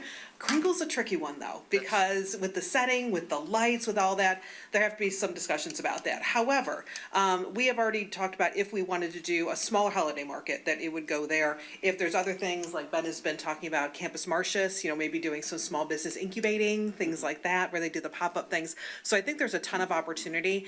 And as we mentioned, you know, at the joint session with, you know, Dancing in the Street, you know, doing it down there. So there's gonna be some push-pull with some of that, because like Maker's Market would be great down there. Kringle, I don't know, there's something about the lights. So we don't know yet. We don't wanna, you know, as Ben says, get ahead of ourselves and get over our skis, but there's definitely a lot of talk about what could happen there. And I think there might be an opportunity to bring some things back, like for instance, the farm to table dinners that were super popular. Right. But for whatever reason, every day we picked, it rained, or it was sweltering. Right. But if we had an air-conditioned building, well, look at us. So you just never know. There's some things that, there's a lot of ideas that I can tell my team that we have a lot of ideas that need big tents, mean a lot of things, but unfortunately that adds to the cost. And then by the time you get sponsors, you can't even pay for it because it makes no sense. So this is really gonna be an economic shift too of how things are done. And it's funny, PSD's coming up next, and so you'll hear a little bit more about that in a few minutes when we get to that. Thank you. I'll be Yeah, back. part of the idea too is not to take out of the right pocket and put it in the left, right? We're trying to increase the amount of events that we do down there, so trust me, these guys got it nailed, so they'll be fine. We're gonna have a lot of stuff going on. So, I have a brief comment from Mayor Pro Tem Salvia wanted me to read. She couldn't be here tonight, but felt like this was an important thing, so she says, so I don't have to put words in her mouth, I'll read it. Thank you, DDA, for this presentation. It truly reflects the collaboration council is looking for, and this is a once-in-a-generational opportunity for the city. You've addressed 100% of the deal breakers of the previous proposal, and as some would say, God works in mysterious ways. I think I heard that already tonight. And we are now looking at a much better project. I love the historic element, multi-seasonal use, and of course, the use of almost $1 million of grant money. In the end, the DDA ends up with an asset of the building with increased public service for the city. So I'm assuming that's a positive comment. And I would just like to say before we do the motion, I also appreciate the collaboration between us. That the meeting on the 19th was not pleasant sometimes, but I think, you know, that got us started on a path that I think we needed to go for both groups. And I think it's all positive, and I think this project, as you said, it literally answered almost every issue. You know, of course, you know, it will eventually come down to the numbers, as some people say. But I think it's an excellent improvement, and I appreciate really, Ben, how you reached out to all of us on council. I thought that was important to do that. So is there a motion? I would make a motion. Motion by Councilmember Hauser, support by Councilmember Scott. Sorry. I support. Okay, so motion by Hauser, support by Trent. Further discussion? Madam Clerk, the roll, please. Vixen, Yes. Hauser, Yes. Jones, Yes. King, Yes. Sage, Yes. Trent. Yes. Godspeed. Thank you. Now the hard part starts, right? Yeah, now the hard part. Gives you something to do, Ben, in your Yes. spare time. You know what, it's just tax season, don't worry about it. That's good. Right, it is. All right, so now we are on to the PSD presentation. Hi again, hang on. Gotta switch gears here. Just a few things going on these days for us. Hold that thought. Go back to my other one. There we go.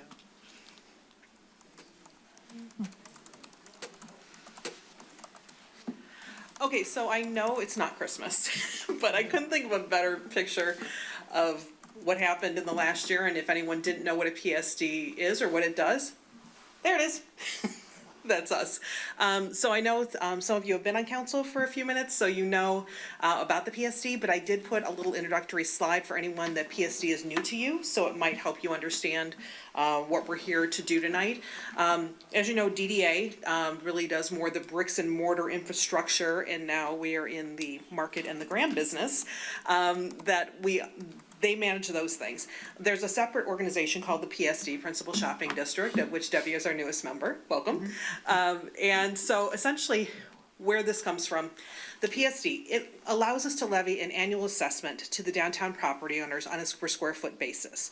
This started, so the DDA started back in 1983, and they used to actually do events as a part of that, small events. They used to do a little flower fair, sidewalk sales, and lanyap. But then after that, the merchants wanted more. So they said, well, we already have all these bonds for the streetscape and the light poles, all the things they were doing. They couldn't put any more money in. So then the next step was they worked with the chamber and they formed a merchants association, and they would put money in as a membership, and then the chamber would try to manage that for them. They had a volunteer group that would put on events, and as you may imagine, volunteers planning events got a little bit challenging, especially since they're business owners, and during events they needed to be in their businesses, taking advantage of the event and not actually working those events. So eventually it came back to DDA that the merchants wanted something more. And so the idea of a principal shopping district assessment came up. Right now, the DDA is not an assessment. It's just taxes that would have gone to the city because you have a DDA. They go there. So this is the only way that the assessment works. It's through a PSD, and it goes to the property owner. It's based on a per square footage. And then the monies that we get, we then leverage those dollars with fundraising, with sponsorships, and anything else that we can get people to give us money for. And it basically goes into three buckets: special events and promotions, marketing, and operations. And so I'm going to go over this a little bit deeper. So if you're not familiar, this is all of the events that we happen to do downtown. Like I said, when the PSD first started back in the day, they had lanyap, sidewalk sales, and they had a little flower fair. And then when I was hired way back in the day, when the PSD had gotten going, they told me they really would love to have a magazine and they'd love to have an ice festival. And that was it. And then Dancing on the Street was in play at that time too. So you can see how far we've come. And a lot of it is demand of the community. A lot of it is our commitment to supporting local businesses, small businesses, makers. And so you see a lot of markets that seem to keep coming up on that. Our commitment to the farmers market, which is 25 years strong, and Deck Art, which is one of our different art events, which we've really made a commitment to art over the last couple of years, which I know the city has as well, which is very exciting. But we don't just do events.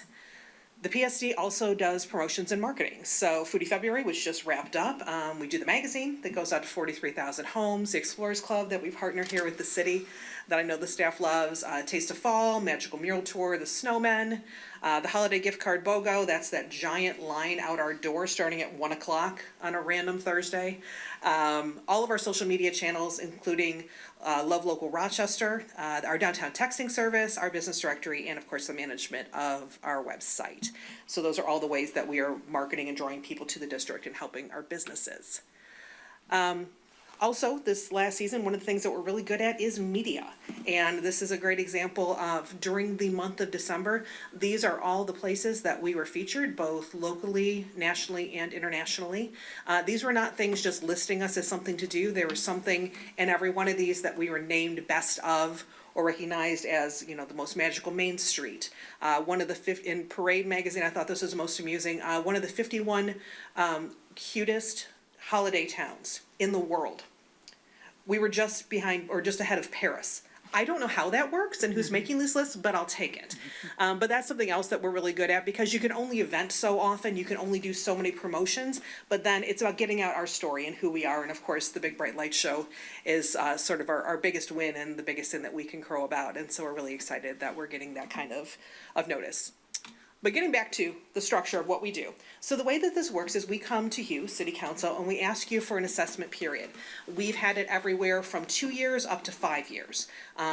What we discovered this last year is when 2019, we're like, yeah, let's go for 5 years. And then 2020 happened, and that was super fun.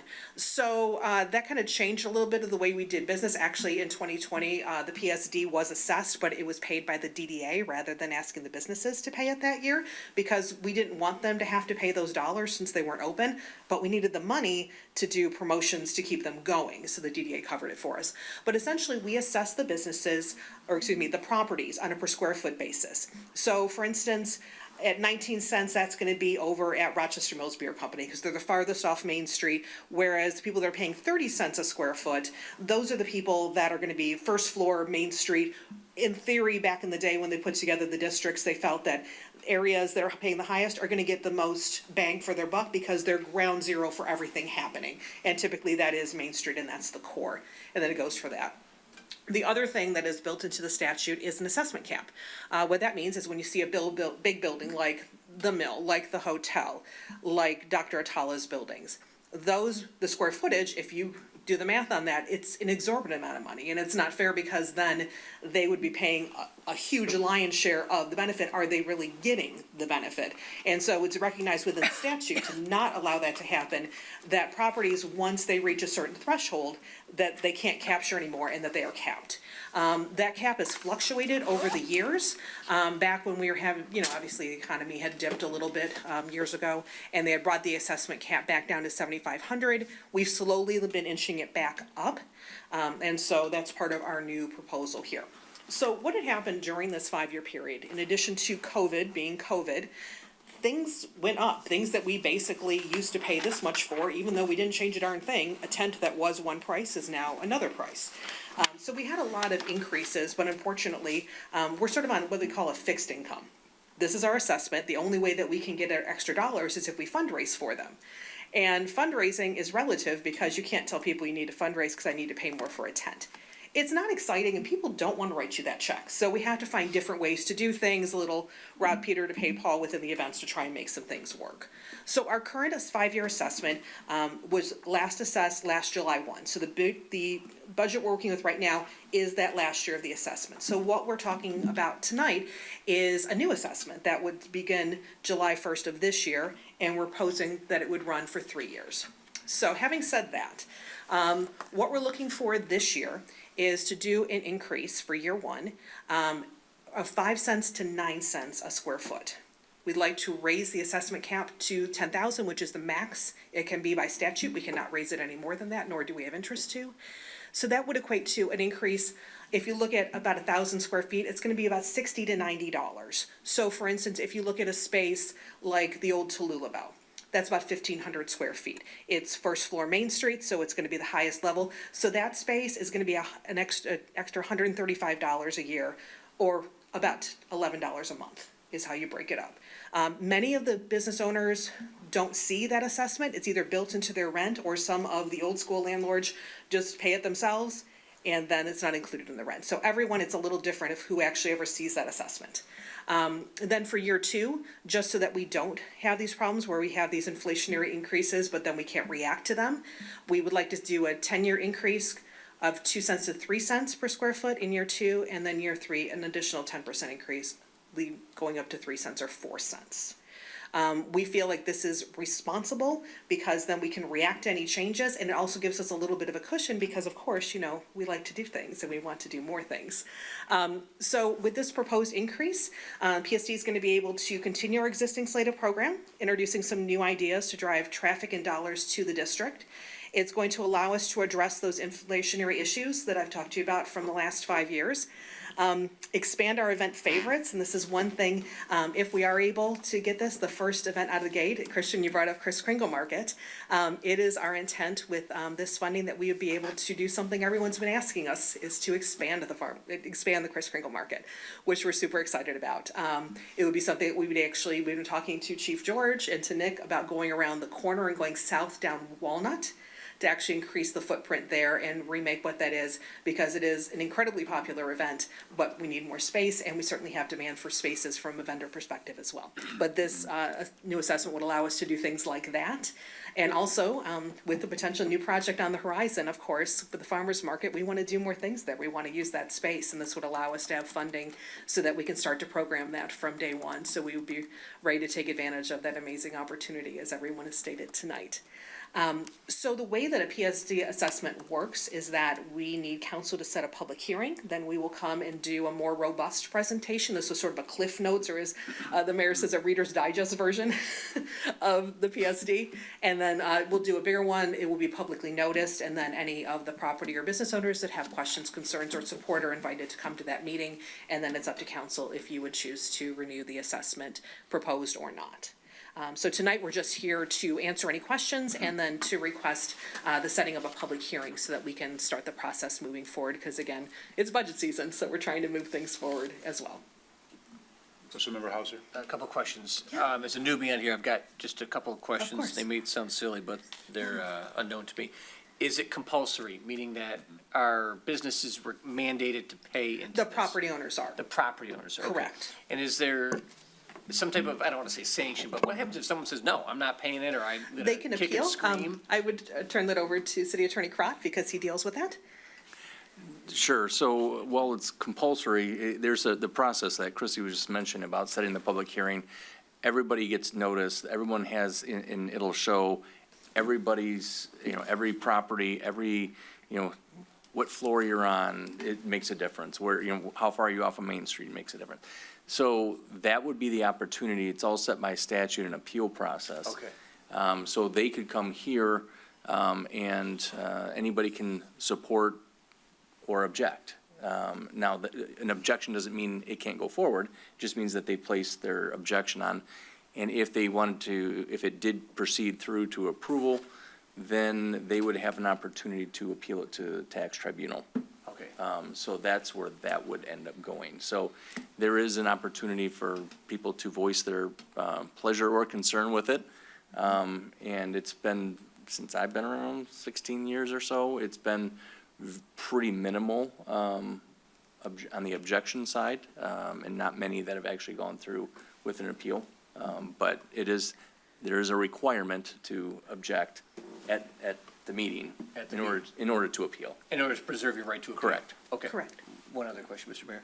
And for the assessment, the amount, is it billed monthly, quarterly, or is it? Annually. Annually, so it's Yep. due right away then? It goes out July 1, and I believe, I don't see any finance people here, I think they have a month to pay it. Okay. And then it goes on from there, but yes, and we build that into the budget, about a 10% lag that maybe would not pay, or, the space is vacant, but the property owner still has to pay, just different things, so, yes. And I apologize, just one more question. And I'm just, because I want to be sympathetic and I want to make sure I understand, is there any type of hardship process where someone's struggling or they can't really do it? Do you have any type of payment plan, or is it? That would be a question for the city. In all the years of PSD, I've been doing this a hot minute, we've never had anyone ask for that. I can't say that the city wouldn't consider that, but that wouldn't be an us thing, that would be a city thing, because it's an assessment, so it's tax dollars. Okay, So, thank yeah. you very much Of for course. answering. Yes, I mean, I think the answer is yes, they have to pay, and if they don't, it goes on to their property. No, that's tax, okay. Councilmember Jones. Just a curious question then, how, if you have this number, how much more revenue than year 1, 2, and 3 would you get if this is approved? Sure, so, the first year it would be about 100,000, and then, so then it goes up 10% each year, so then it's about 110, 120, but it's gonna get us into that sweet spot so that we're not coming back here every 5 minutes because there's an issue, or that we have to, the only way that we can find money is either fundraise or eliminate events, which we never wanna do. But those are the numbers that we're looking at right now. Thank you. Councilmember Trent. Yes, two things. So on Tallulah Bell, you're saying using them as examples. So what was their yearly fee or cost? And- So for Tallulah Bell, I use that one specifically Yeah, because I was actually but looking it's this good number. for people to Yeah. understand. When you So- say our taxes go up 10%, but Sure, yeah, so the they're PSD paying, is so different. their PSTSM right now is about $443, so it'd be an Okay. extra $140 on top of that. Okay. So Okay. for that space, which is gonna be novel, a new book and cafe, which we're kind of excited about. 140, yeah. So it's gonna, go up $140 And on that- top of the 443. And that divided by 12 is where you get, okay, so I think that people do need to understand that. I know that it's, every dollar counts and, when you're, but also for being on the DDA, watching and seeing all the increased events, and it's a really good deal. Being in marketing, it's expensive, and to get the type of help that these businesses get to compete with the malls and people that don't, and companies and businesses that don't have the budgets. I think that this is a really good deal. I also note that, wasn't it at 10,000, the cap, was it ever at 10,000 It was. before, my memory is, and then it went in, it halved? It halved, Right. and then we brought it back. Yes. So it was, So just wanted people to know, Yeah, there was yeah. at 10,000. It was at 10. It never halved, it went from 10 to 7,500. No, I thought it was 5 at I one thought it point. did. No? No, it Okay. never went to But 5? Marilyn, you and I are remembering the same thing, but apparently we're both wrong. We're both Okay, wrong, but so, we remember the same yeah, thing. maybe they talked about half. Yeah, it could have been. But I know that it was reduced just because it was a time when the economy was Yep. not looking great, and there were a couple, there's only 6 properties that are capped, so there are not a ton of people that are at the cap. Most of them are in the minor areas. That's good to note also that it is 6 properties. I think that these numbers help people understand and give a context to that. It's 6 properties. It's not going to be 30. Yes. All right, well, thank you. I appreciate that. Thank you. Any comments, further comments? Is there a motion? I'll make a motion to set a public hearing for 30 days from this meeting. We need at least 30 days. We need at least 30, yeah. Public hearing. I'll support. Motion by Councilmember Sage, support by Councilmember Jones. Madam Clerk, the roll, please. Vixen, Yes. Hauser, Yes. Jones. Yes. King, Yes. Sage, Yes. Trent. Yes. Thank you. Okay, we'll give you back your meeting now. Sorry about that. No, well, you had a lot to cover. You did a good job. Thank you all. Thank you. Thank you. Thank you. You're not going to stay, Ben? What's that? You're not going to stay? Stuart, I was here for 12 years. I paid my attendance. All right, next is approval of the minutes, is the consideration of the minutes of the regular meeting of February 12th, 2024, February 26th, 2024, and the special meeting of February 19th, 2024, and February 24th, 2024. So moved. Motion by Councilmember Sage, I'll support. support by Councilmember Trent. Madam Clerk, the roll, please. Vixen, Yes. Hauser, Yes. Jones. Yes. King, Yes. Sage. Yes. Trent. Yes. Thank you. Next is approval of the consent agenda. First is consideration to approve the St. John Lutheran Family Praise and Picnic in the Park event. And next is consideration to approve the Lupus Awareness Walk event. Is there a motion? So moved. Wow, is this the controversial here that I'm? So fast. Motion by Councilmember Sage, I support. support by Councilmember Trent. Madam Clerk, the roll, please. Vixen, Yes. Hauser, Yes. Jones. Yes. King, Yes. Sage. Yes. Trent. Yes. Thank you. There's no old business or table items tonight. There's not a public hearing or legislative deliberation. Now we're on to reports and regular business. First is a consideration to approve the 2024 high-intensity drug trafficking area grant subscription agreement between Oakland County and the City of Rochester. This approval includes the 2024 HIDA subscription agreement and exhibits A through E as displayed. Mr. City Manager, for the newer people on the council, you want to explain this? This is not something new. This is. Yep, starting that off, so I'm going to have Chief George come up and go through it a little bit, but, right, this is a renewal that we go through every year. I think it's every year, actually, right? And I want to Yep. say we got into this program 10 years ago? 5 to 10 years ago. Yeah. And it's one of those unnecessary things you have to do in life, but there's a benefit for the city. Chief, welcome. Good evening, Mayor and Council. Yes, as the city manager stated, this is a standard agreement that the city council has to approve every year. Right now, we have one officer assigned to the narcotics enforcement team that's headed by Oakland County Sheriff Department. And as a result of that, we receive funding for overtime. And this agreement basically stipulates what the overtime can be used for, how it's supposed to be allocated. In addition, there's 5 exhibits that are attached to the original agreement. One, if we go through each exhibit, because those have to be approved too. Number 1 is the budget proposal that's prepared by the Oakland County Sheriff Department. The second exhibit B would be the overtime sheet that the officer has to fill out every week. Exhibit C is the agency letterhead. That's what I have to complete. Putting the officer's name on there, what his regular pay is, what the overtime rate is. Exhibit D is the timesheet that the officer has to fill out every week, his regular hours. And Exhibit E is basically, we submit a paycheck stub to Oakland County so they know what he's or she's getting paid. So that's it. The main thing is that once you approve the agreement, you have to approve all the exhibits. The resolution will then go to the county that's signed by the agency head, and we're set for the next year. This goes from January to December. And there's certain rules in the agreement. Basically, a couple of them where you can't supplant the overtime budget with the overtime we receive from the grant funding, and the money that we receive has to go for the overtime for the officer. So his workload there, so that's it. Questions, Councilmember Jones? So I'm just curious, if it goes January to December, are we tardy or are we very early? No, this is the way they do these agreements. We're good. Okay, okay, I trust that then. We're fine. I just need a signature so we can continue receiving funding, that's all. Okay. Other questions? Is there a motion?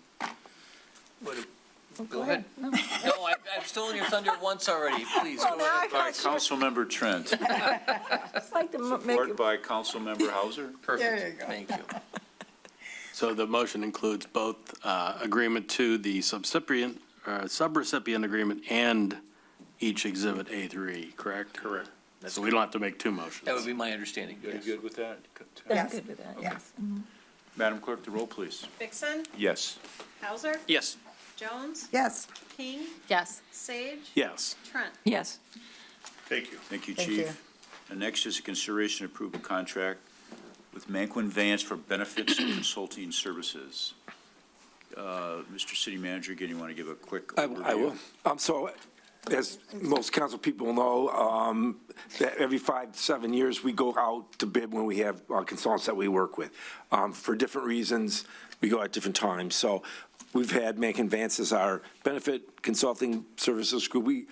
I learned more about benefits than I ever wanted to in some of these meetings, but, so then Joellen took us through the process. We did go out and search for an opportunity for other vendors. Joellen gave them the whole list of, these are the things we like, things we would like to do better. Are there other options to help the process? She went through all of that. We interviewed a bunch of firms and came down to a selection back with our existing vendor. I'd say she did a good job of tuning them up a little bit, like kind of fine tuning what we think's more important than we've got from them in the past. We like their team. A couple of their team members switched around, and I think we got a stronger team from them. I think that helped a lot when Joanne made a recommendation to me to engage this firm one more time. So, Joanne, if you want to go into detail at all? Yes, Mayor, council members, and city staff. It's good to be here tonight.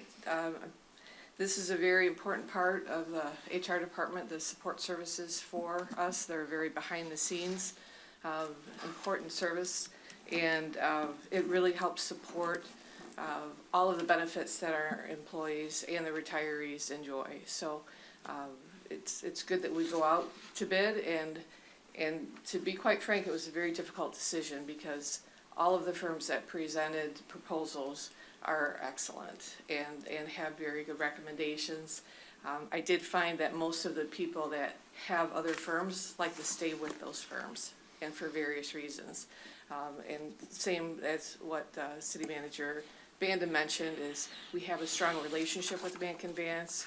They've proven themselves over the years to be very dependable and very approachable, and they respond very well to what we ask them to help us with, whether it be looking for something for negotiation so that we can come up with some creative things for the employees as the economy has been changing, all the way to this year was the first year that we provided an additional Blue Cross plan that was an HMO for the employees at no cost. So we had to increase our cost sharing from 5% to 10% in our original plan, but we also gave employees an option to have the Blue Cross plan at no cost. And we had 10% of our population, which would be about 9 employees, sign up for that plan. We hope going forward that other employees may choose that as well, because there's some great cost benefits to that. So we do that hand in hand with this as a partner. Mankin Vance is one of the largest municipal focused benefit consulting brokers in the state of Michigan. And like Nick had mentioned, they responded when we said we need to kind of fine tune the services that they provide. So I'm very confident in that. I probably integrate with them more than anyone else in the city. So a strong backbone helps me be a strong HR director and provide the services that the city employees need on a day-to-day basis. And I'm happy to have them as our partner, and And that's why I put forth that recommendation tonight. And I would add that, if I may, Mayor, during the negotiations for the unions, we saw the challenges in going from self-insured to fully insured. And they could have took the easy route, quite frankly, and said, hey, you guys pick self-funded, and they dug in with us and helped us benchmark against other communities. And then that's what, working with Anthony and Marcy and Joelle and together, I got in on that, then we found out, what else can we do? We know our drug costs are just wicked. I mean, wicked. So they came up with some ideas. As a matter of fact, we met again this week, and they've got more ideas how we could offer other things to the residents, to our employees, yet cut our costs, because that is just just a few, I think, what it was 4% of our employees tick off 68% of the cost of drugs from 4% of our employees. So it's not their fault. It's just that's what they have to do. So Mankin Vance, again, under this contract, said we're going to keep working with you to try to find best practices. So their willingness to help, not just sit on the sidelines, but actually help us dig in and try to save costs was appreciated, certainly by me during the negotiations for our contract extensions or our contract renewals.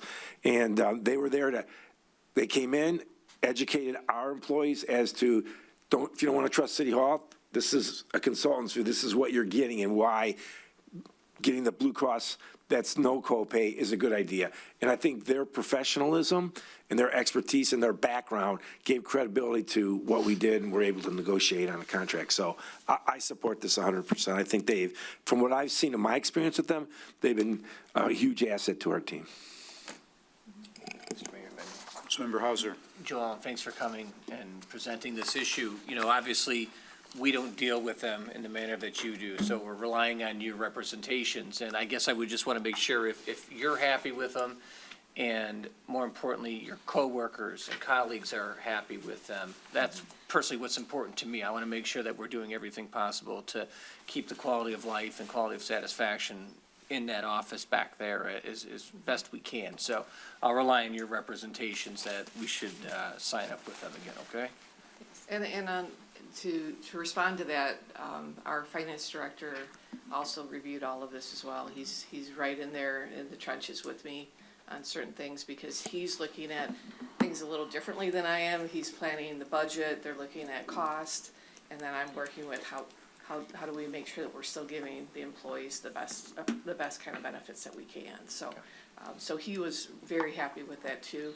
We did want to see what other services they could provide, possibly with some payroll help and some other things, but we're really a very small, we're kind of on the cusp of a small city and a big city, because we're not quite the size of some of our neighboring cities, but we have 78 full-time employees, and then we have some part-time employees that also are benefit eligible because of the amount of hours that they work, mostly with the fire department. So some of them signed up for the HMO as well. I'm very happy with that. So it's a joint agreement with finance department drives a lot of the projects. They take a real hard look at it too. So. Thank you, Joelle. Thank you. Sure. Councilmember Jones. I don't know if you know this answer. This is just to add into my knowledge. Well, first off, I appreciate that your department went out and did some price checking. That just shows everything you presented to us when we went on our last budget meeting, how you're constantly looking to save money. So kudos on that. Do you know what the line item like, what is this, about a year for this consulting company that we spend? You might not know that, which is fine. You I'm mean just what curious. they actually? Like what we pay to this company annually? So the city has no direct cost to a consultant. There are options. It's called an indirect compensation. Some cities, the city that I came from before, have opted for consultants that prefer to have a fee-based compensation. So they may charge, I'll just throw a number out, $50,000 a year. And in addition to that, they get the indirect compensation. So what Mankin Vance has done, and they've done quite well in this market, municipal market, is that they don't charge any fees, at least not for us and many other municipalities that I've checked with. They get all of their compensation directly from Blue Cross or from whatever vendors are used. But they do, every open enrollment, they check, and we try to renew our costs for vision and dental, and we make sure that they're competitive, that we don't just say, okay, we have to increase costs. No, we go out to the market again, we make sure that we get those costs down, because not only are we saving money for the city, but we're saving money for our employees, because whatever the overall cost is, that's the cost sharing part of it. So I'm real happy that they are going to be consistent and stay with that. Some of the other firms they said that they would do indirect compensation, but I also felt some pressure that they would, well, if you want to do that, we're going to add extra fees. So I felt a lot more comfortable staying with what we have, because I knew there was not that pressure, and that we've had great service for them. Anything we've asked them, they've been able to help us with. Well, that is, you've done your due diligence, and I agree with Christian. You you have the history, we trust you, and so I would support this. So is there a motion? I'll make a motion. Oh, go ahead. Motion by Councilmember Hauser, support by Jones. Councilmember Jones. Yeah. Further comments? I'd just like to say, they have done a lot of good things, and you guys are the one who work with them, and I'll support this. We had a little fiasco with the self-funding and stuff like that. I wasn't real happy with what they were doing, so, it's not a perfect situation here, so, I'll go with them, but, we've had some issues in the past with them, so I want to just keep people aware of that. That's good to know. I don't have that history, so. Madam Clerk, the roll, please. Vixen, Yes. Hauser, Yes. Jones, Yes. King, Yes. Sage, Yes. Trent. Yes. Thank you. Thank you, thank you. Thank you so much. Next is the receipt of the check register. Is there any questions? Next on to receive a report from the various boards and commission. First is a report from the Zoning Board of Appeals.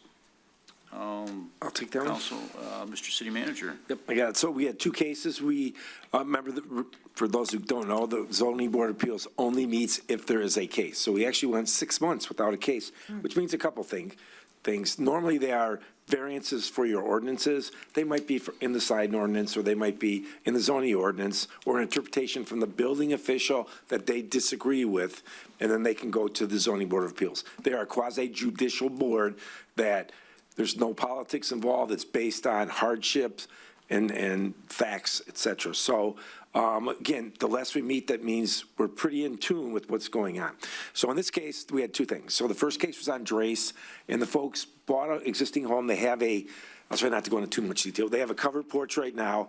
They have an active backyard, and they wanted to extend the covered porch with a pergola and the sides of one wall. So it makes it an open area. They're going to put an outdoor kitchen area.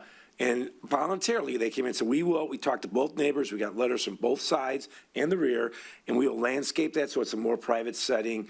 I had total support from their neighbors. So you always look to not set precedents, so we just keep getting these same things come in.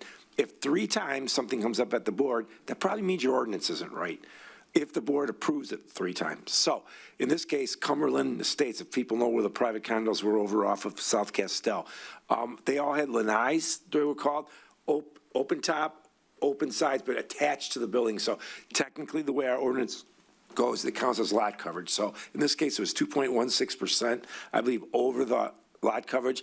But again, not a 3-seasons room. It could only be used in the summer, basically, if they put heaters up there, possibly in the fall. So the board heard the case.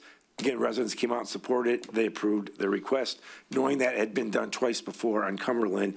It was less than the 2.3% that was asked for in Cumberland, so they approved that one. The second one was on Wilcox. So if you go on Wilcox towards the park, the last 3 beautiful new homes that back up to the park had side entry garages. So you come in, you hang a left into their garage, all of them faced south.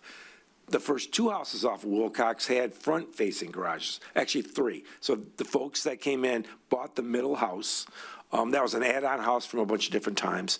And they came in, and their backyard, after you get by the house and their narrow homes, drops off 9 feet. So to get a detached garage in the rear, you would have to go through monumental engineering, which would affect the drainage in the park.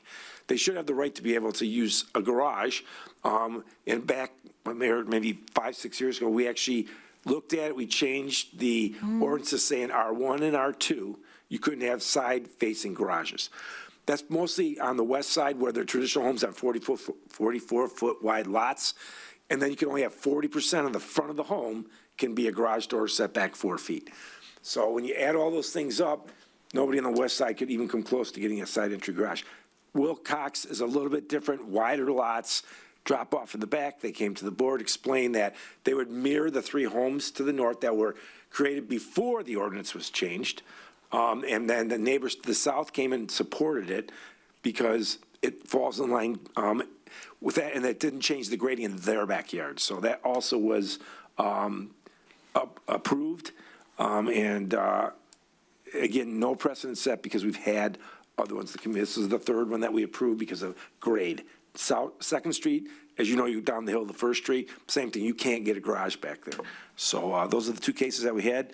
Nothing else is on the horizon at this point, which is good. Councilmember Trent? I'm glad you explained that, because I jog there a lot, by there a lot, and it is an odd shape to have this L-shaped, and I'd hate to think that the rest of the new buildings that are gonna be built got this L shape and not that nice, front, Yeah, and I tell one look of the, aesthetically. yeah, and one of the reasons, sorry to interrupt, one of the things that, I write the reports was, the one that triggered all this was on Ludlow. So if you go on Ludlow, halfway down the block on the left-hand side, they, before the ordinance said you couldn't have a carriage-style side entry garage, they put up a brick wall. So you drive down, that's all you see is the wall, no porch, no windows, anything. These folks made a big window that looks like it's the front window of the home, but it's really a fake window on the garage. So it looks just like an extension of the house. You would never know that's a garage unless you got around the side of it. So that's also helped that it softened the facade. I think there were. So what you're saying is that for this street and because of the width of the frontage. And the depth. The lot, and then the drop-off, that we're not going to do this going forward. Correct. That we will keep with that. So I can tell you that we've had probably, since Randy's been here, which is 3 or 6 more come in that we denied. Okay. And they didn't even go to the zoning board, because I told them, I'm the one who writes the case, we're not going to support it because you don't have a hardship.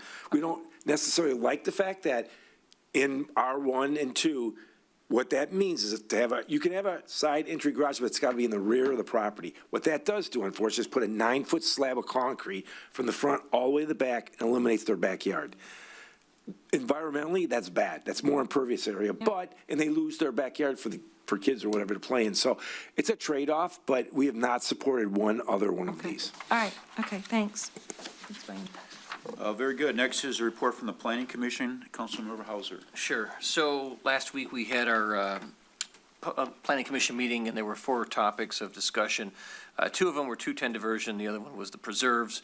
Planning Commission voted to approve the special project status and move forward with site plan review. They have already come to City Council for public hearing, correct?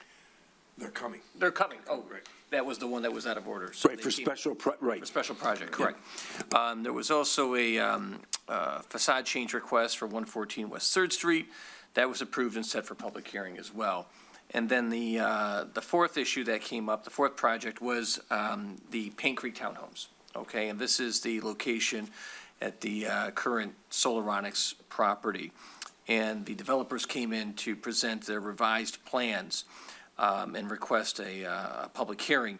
And for the public out there listening, initially, when this was about a year ago, it was 106 units.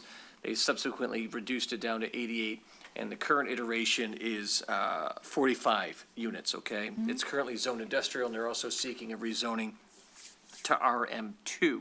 RM1. Oh, I'm sorry, RM1. And so that is certainly an issue that I know the public has an interest in. I believe that the developer has reached out to several the local neighbors and tried to have conversations with them, and I think there's more conversations coming up in the future.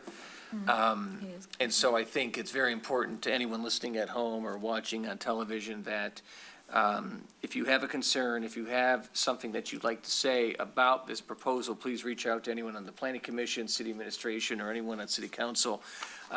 It's an important issue, and I think every voice needs to be heard as it pertains to this project.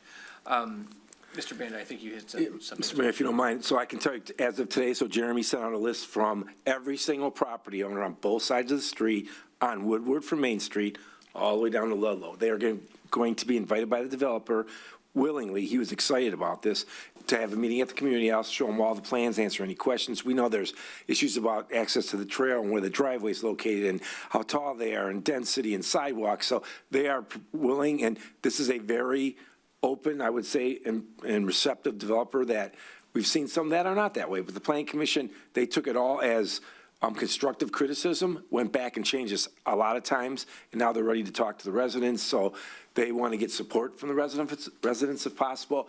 And you might not make everybody happy all the time, but that's their goal, is to make it it's not a slam dunk, because it's got to be a rezoning. And the rezoning is not the same as the master plan call for, which was RT. And they also, we're going to educate, and we'll educate the public on what RT means more units, possibly in shorter setbacks. So this could be a win-win for all of us, but it will come here first for rezoning. The site plan will be conditionally, if approved, based on council rezoning the property. But as rezoning, you'll be able to take a look at that project here, and then if you pass the zoning, that would kick in the site plan, if approved, at the Planning Commission. So it's still months out. It's also a dirty site.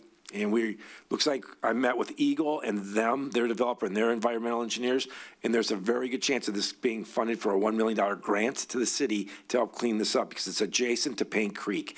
The bad stuff's in the back. It's not horrible, and they will have to dig it all down to be to residential clearance, which is great. That means that's as clean as when it started. So this is kind of a huge team effort together if we can get this across the finish line. It's not a guarantee. Residents need to know that. They're going to have great input in 2 public hearings on this project. When are they meeting them at the community house? They didn't set a date yet, but it just literally I got the information today. And So. You might, Mr. City Manager, you might want to invite the council. Absolutely. Yeah. And then, I thought they already received $1 million. No, it's been targeted. This Eagle will not approve us for the $1 million until there's an approved site plan that meets all ordinance requirements, including zoning. So that's all conditional. If it doesn't happen, the $1 million goes back to Eagle. And there isn't a date yet for that meeting to present to us the zoning change, is there? Not yet, so it's got to go through, I think they're going to delay a month so they can get the meeting with the people. Okay. Instead of trying to rush this, so that would be April, then that would be come to city council end of April, sometime in May. Okay. Yeah, and I was just going to say, I talked to the city manager today, and talking about all of us maybe at that, if we have time at the finance meeting on the 24th, talk about zoning among, just kind of And master plan a differences. tutorial on where we are and things like Okay. that. Sure. Good idea. I like that. Oh, I'm sorry. So, Councilmember Sage, did you have? Just a quick question. So the current site plan on this revised project, does it include Paint Creek Trail land? Absolutely not. It was the first thing they said. Good question. The first thing out of their presentation was, we met with the Trail Commission, we gave them all their land back. And we buffer, and they agreed to not have penetration points. The Trail Commission said, we don't want people coming through their backyard, so some kind of a landscape barrier to make sure you go out the front, get to the trail, go that way, so. Yes. Oh, well, that works. Thank you. That works. Councilmember King, did you have a comment? Yeah, just 2 quick questions. Did they already acquire the land? It's under contract. Got it, okay. And then, the second one, you said they're asking for a zoning for RM1. Isn't RM1 single-family residential, and aren't these like No, townhomes? that's, RM1 is residential, multiple family. 1 means it can be 3 stories, 2.5 stories, and 30 feet. So they're meeting that threshold. There will be no waivers asked for on this property at all. Not height, density, setbacks, nothing. So RM2 was, a lot of people got that confused in the beginning, because somebody not here said that, and that would allow up to 8 stories if you met all these setbacks. This is the simplest, 2.5 stories, 30 feet. 30-foot setbacks versus RT is 15 and 5-foot setbacks. And you could have been right up on that trail by ordinance if we would have zoned it to what the master plan said. So, so this could be a win-win for all of us. Anything further? two things, just very quickly. For anyone who's interested in looking at the plans, they're available in the packet online from the Planning Commission meeting last week. In that packet, there's a traffic study, an updated traffic study that deals strictly with the 45 units. And also the city planner, Vidya, prepared a letter that did a very good compare and contrast with RM2, I believe. RM1 RM1 to RM2, RT. correct, To or RT, RT, yeah. I'm sorry. Yep. So side-by-side comparison, and then the setbacks, the height restrictions, et cetera. So it's a very good read if you're interested in learning the distinctions between those two. And finally, there was no vote taken to approve anything. The only thing that the planning commission did is we approved it for the next step would be a public hearing.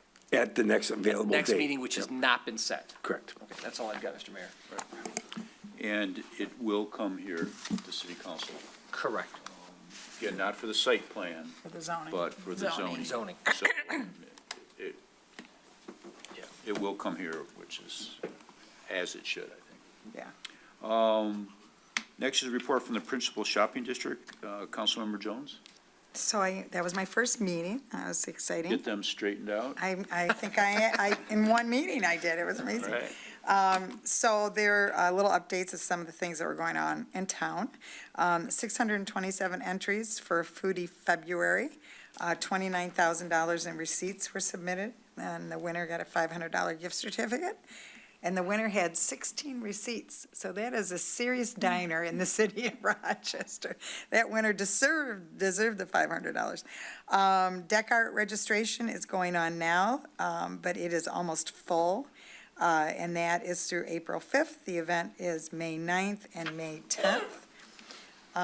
The movies that will be shown in the farmers market area this summer are on July 20th. It is Willy Wonka. On July 27th, Super Mario, and on 8/3 will be Barbie. They are going to open the farmers market on May 4th, and Ascension will be sponsoring it again, so that's a good partnership. And then they also have a Makers Market, which is not Makers Mark, Makers Market, June 22nd, and it's kind of an arts and craft market, and that will be it's on 4th Street between Main and Walnut. I think that's it. Very good, thank you. Next is a report from the OPC. Was there the audit in the packet? Did we put, was that? I didn't see. I don't think it got. Okay, so we'll have something at the next meeting. they asked to have it today. Okay. Next is a report from the DDA. Councilmember Trent, you have anything to add from? I don't. I really don't. They did a great job last Tuesday, and they added to it today. They had a lot. They did actually add more information, which was really good. Yeah, so that's it. Very good, thank you. Any further public comment? No? Okay.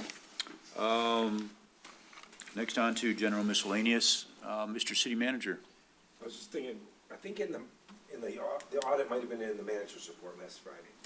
That's it, maybe that's it, from the OPC. Yeah, they wanted to get it out early so you could see. Okay. Other than that, I just compliment the mayor. We did a horrible skit for the big slip thing. He made us do it, so we innocent to this. But That was great. No, the event was great. Celebration of the community. Mayor, you did great up there. Those were kind of tough questions they were asking this time. And, but again, we were well attentive to the DDA. The staff was there, council people were there, and we all get to talk to each other. It's just pretty Rochester, Oakland Township, and Rochester Hills centric. So I think we get to celebrate together, and that's always a good event. Thanks to Maggie and the chamber for putting that on. It's a very good event, and it used to last for 3.5 hours, and they've really got it down now, where everybody's done, and the skits are always fun. So thank you very much. That's it. I think people have commented about there's so much good stuff going on in the city. Yeah, I I made a nice agree. article about all the different things, so. Yeah, we've been on the front page of the Rochester Post twice, 1 month. Yeah. Madam Clerk, Nothing this evening, Your Honor, thank you. Mr. City Attorney, Nothing, thank you. Councilmember King. Just one question. Looking at the calendar of events, when we approved, the St. John Lutheran Walk and Lupus event, noticing the Arts and Apples isn't on there yet. I'm assuming just because they haven't come before us yet, and September's still open. I Yeah. assume we'll kind of hold that date. It's still but- happening, just now. Yeah, we do, and they seem to come a little later than normal, so, but, yeah, we hold that date for them. Okay, just want to make sure. Yeah, I think that's a tradition. Councilmember Sage? Thank you, Mr. Mayor. Yes, I'm pleased to report that Founder's Day was a rousing success. The bagpiper was wonderful. The Shannon Irish Dance Academy performed there at the end of the performance. But the presentation was amazing. I learned more about Leader Dogs. I did not know that that organization has been here since 1939. I know we've had them in to speak. Was it this year or was it last year? 3 years ago now. 3 years ago? I would love for Melissa to come in and Okay. give Second just that. I can reach that out to her. a quick update on just the impact that that organization makes on our community and how long it's been entrenched in our community. I was really impressed. So we should extend that invitation. And I would agree, and it's really cool. Melissa's one of ours. She lives here. She's on the tree committee. She's worked there, I think, I talked to her last week, 26 years, I think. Worked her way through the ranks, and now she's the director, and she is vibrant and great. And just hearing her voice is the best. Yes. So, but no, we can invite her, absolutely. Great, thanks. She's British, that's why. She's British. I can't do an accent, or I would. He was referring to. I want to second. Councilmember Jones. Second what Steve said. I was able to go for the beginning. I couldn't stay, I saw the bagpipes, and her presentation was unbelievable. And it made me so proud to be a Rochester resident. Having them here makes us a very special town. And I don't know that we honor that enough, you know? So I thought the same thing. We've got to get her in here, so we have to, you know, do that. She's a great speaker. The cheer teams at all three schools were the top three for the MHSAA title. So they got the state title, and Stoney got first place, Adams got second place, and Rochester got third place. Wow. 8 out of the last 9 state champions have been from Rochester. So, and they gave all these statistics, you know, 100,000 square miles of Michigan is covered, and the top 3 were in the 4 miles of Rochester, so. And I think in last year we invited, so we You should brought invite them Rochester again. won it last year, yeah. Again. That's what I thought. We could invite in all 3, you know, 1, 2, 3. And then I'm super excited because one of my missions is some of the little parks around town, and so Lions Park is my new thing right now. And I've reached out to the Lions. I spoke to them. Frank Rewald is very excited about doing something there.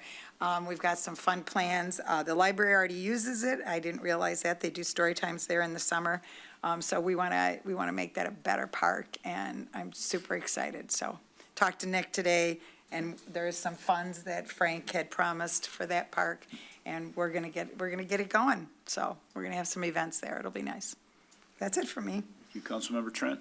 Oh, yes, well, I'm really excited to hear about the Lions Park update. So, yeah, I would like to say the Community Outlook Breakfast was really well done. I think that there were a lot of hard questions. I think Mayor Bixson did a really good job of answering them. And I thought that the skit was good, and I thought it was funny, and I was going to say Chief George and Sislick, though, with the blue wig, I got to say, you know, it worked. It worked, all right? Willy Wonka. Yep, I thought you guys did a good job. You did a great job. You did.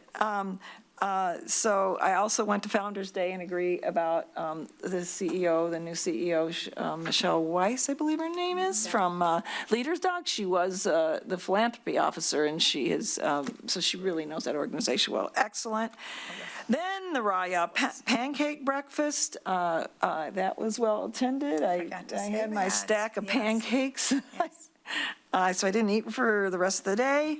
And then Raya is also having a scholarship, is it? Yep, tomorrow night. I should have said that. I'm so sorry. Well, But no, I feel yeah, that. we do a youth recognition event. I think I've already mentioned that earlier. Mr. Mayor Bixson will be there shaking hands of the 31 recipients that are going to be honored for their going above and beyond in Rochester as students K through 12. And it's tomorrow night at the Calf Barn.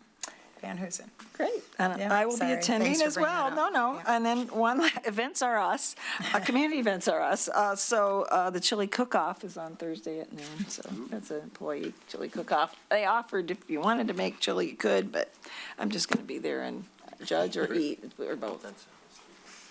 Councilmember Hauser. Nothing other than just to reiterate that the issue on the Solaronics, to anyone out there, if you have any questions, any comments, any concerns, please feel free to reach out to anyone on city council or planning commission or even city administration. Very good. And I'd just like to thank the city staff for helping with the community outlook, with the press conference, with the skit. Appreciate that.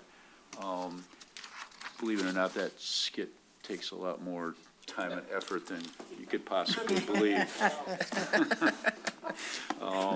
So thank you for everybody. And again, I think, you know, when we see ourselves with, not that we compare ourselves with other cities, but we have a lot of good stuff going on in our city. And we are small but mighty, I believe. So it was really positive. So with that, thank you, everybody, and we'll see you next time. Meeting adjourned. Thank you. Thank you. Oh my gosh, it was so tight.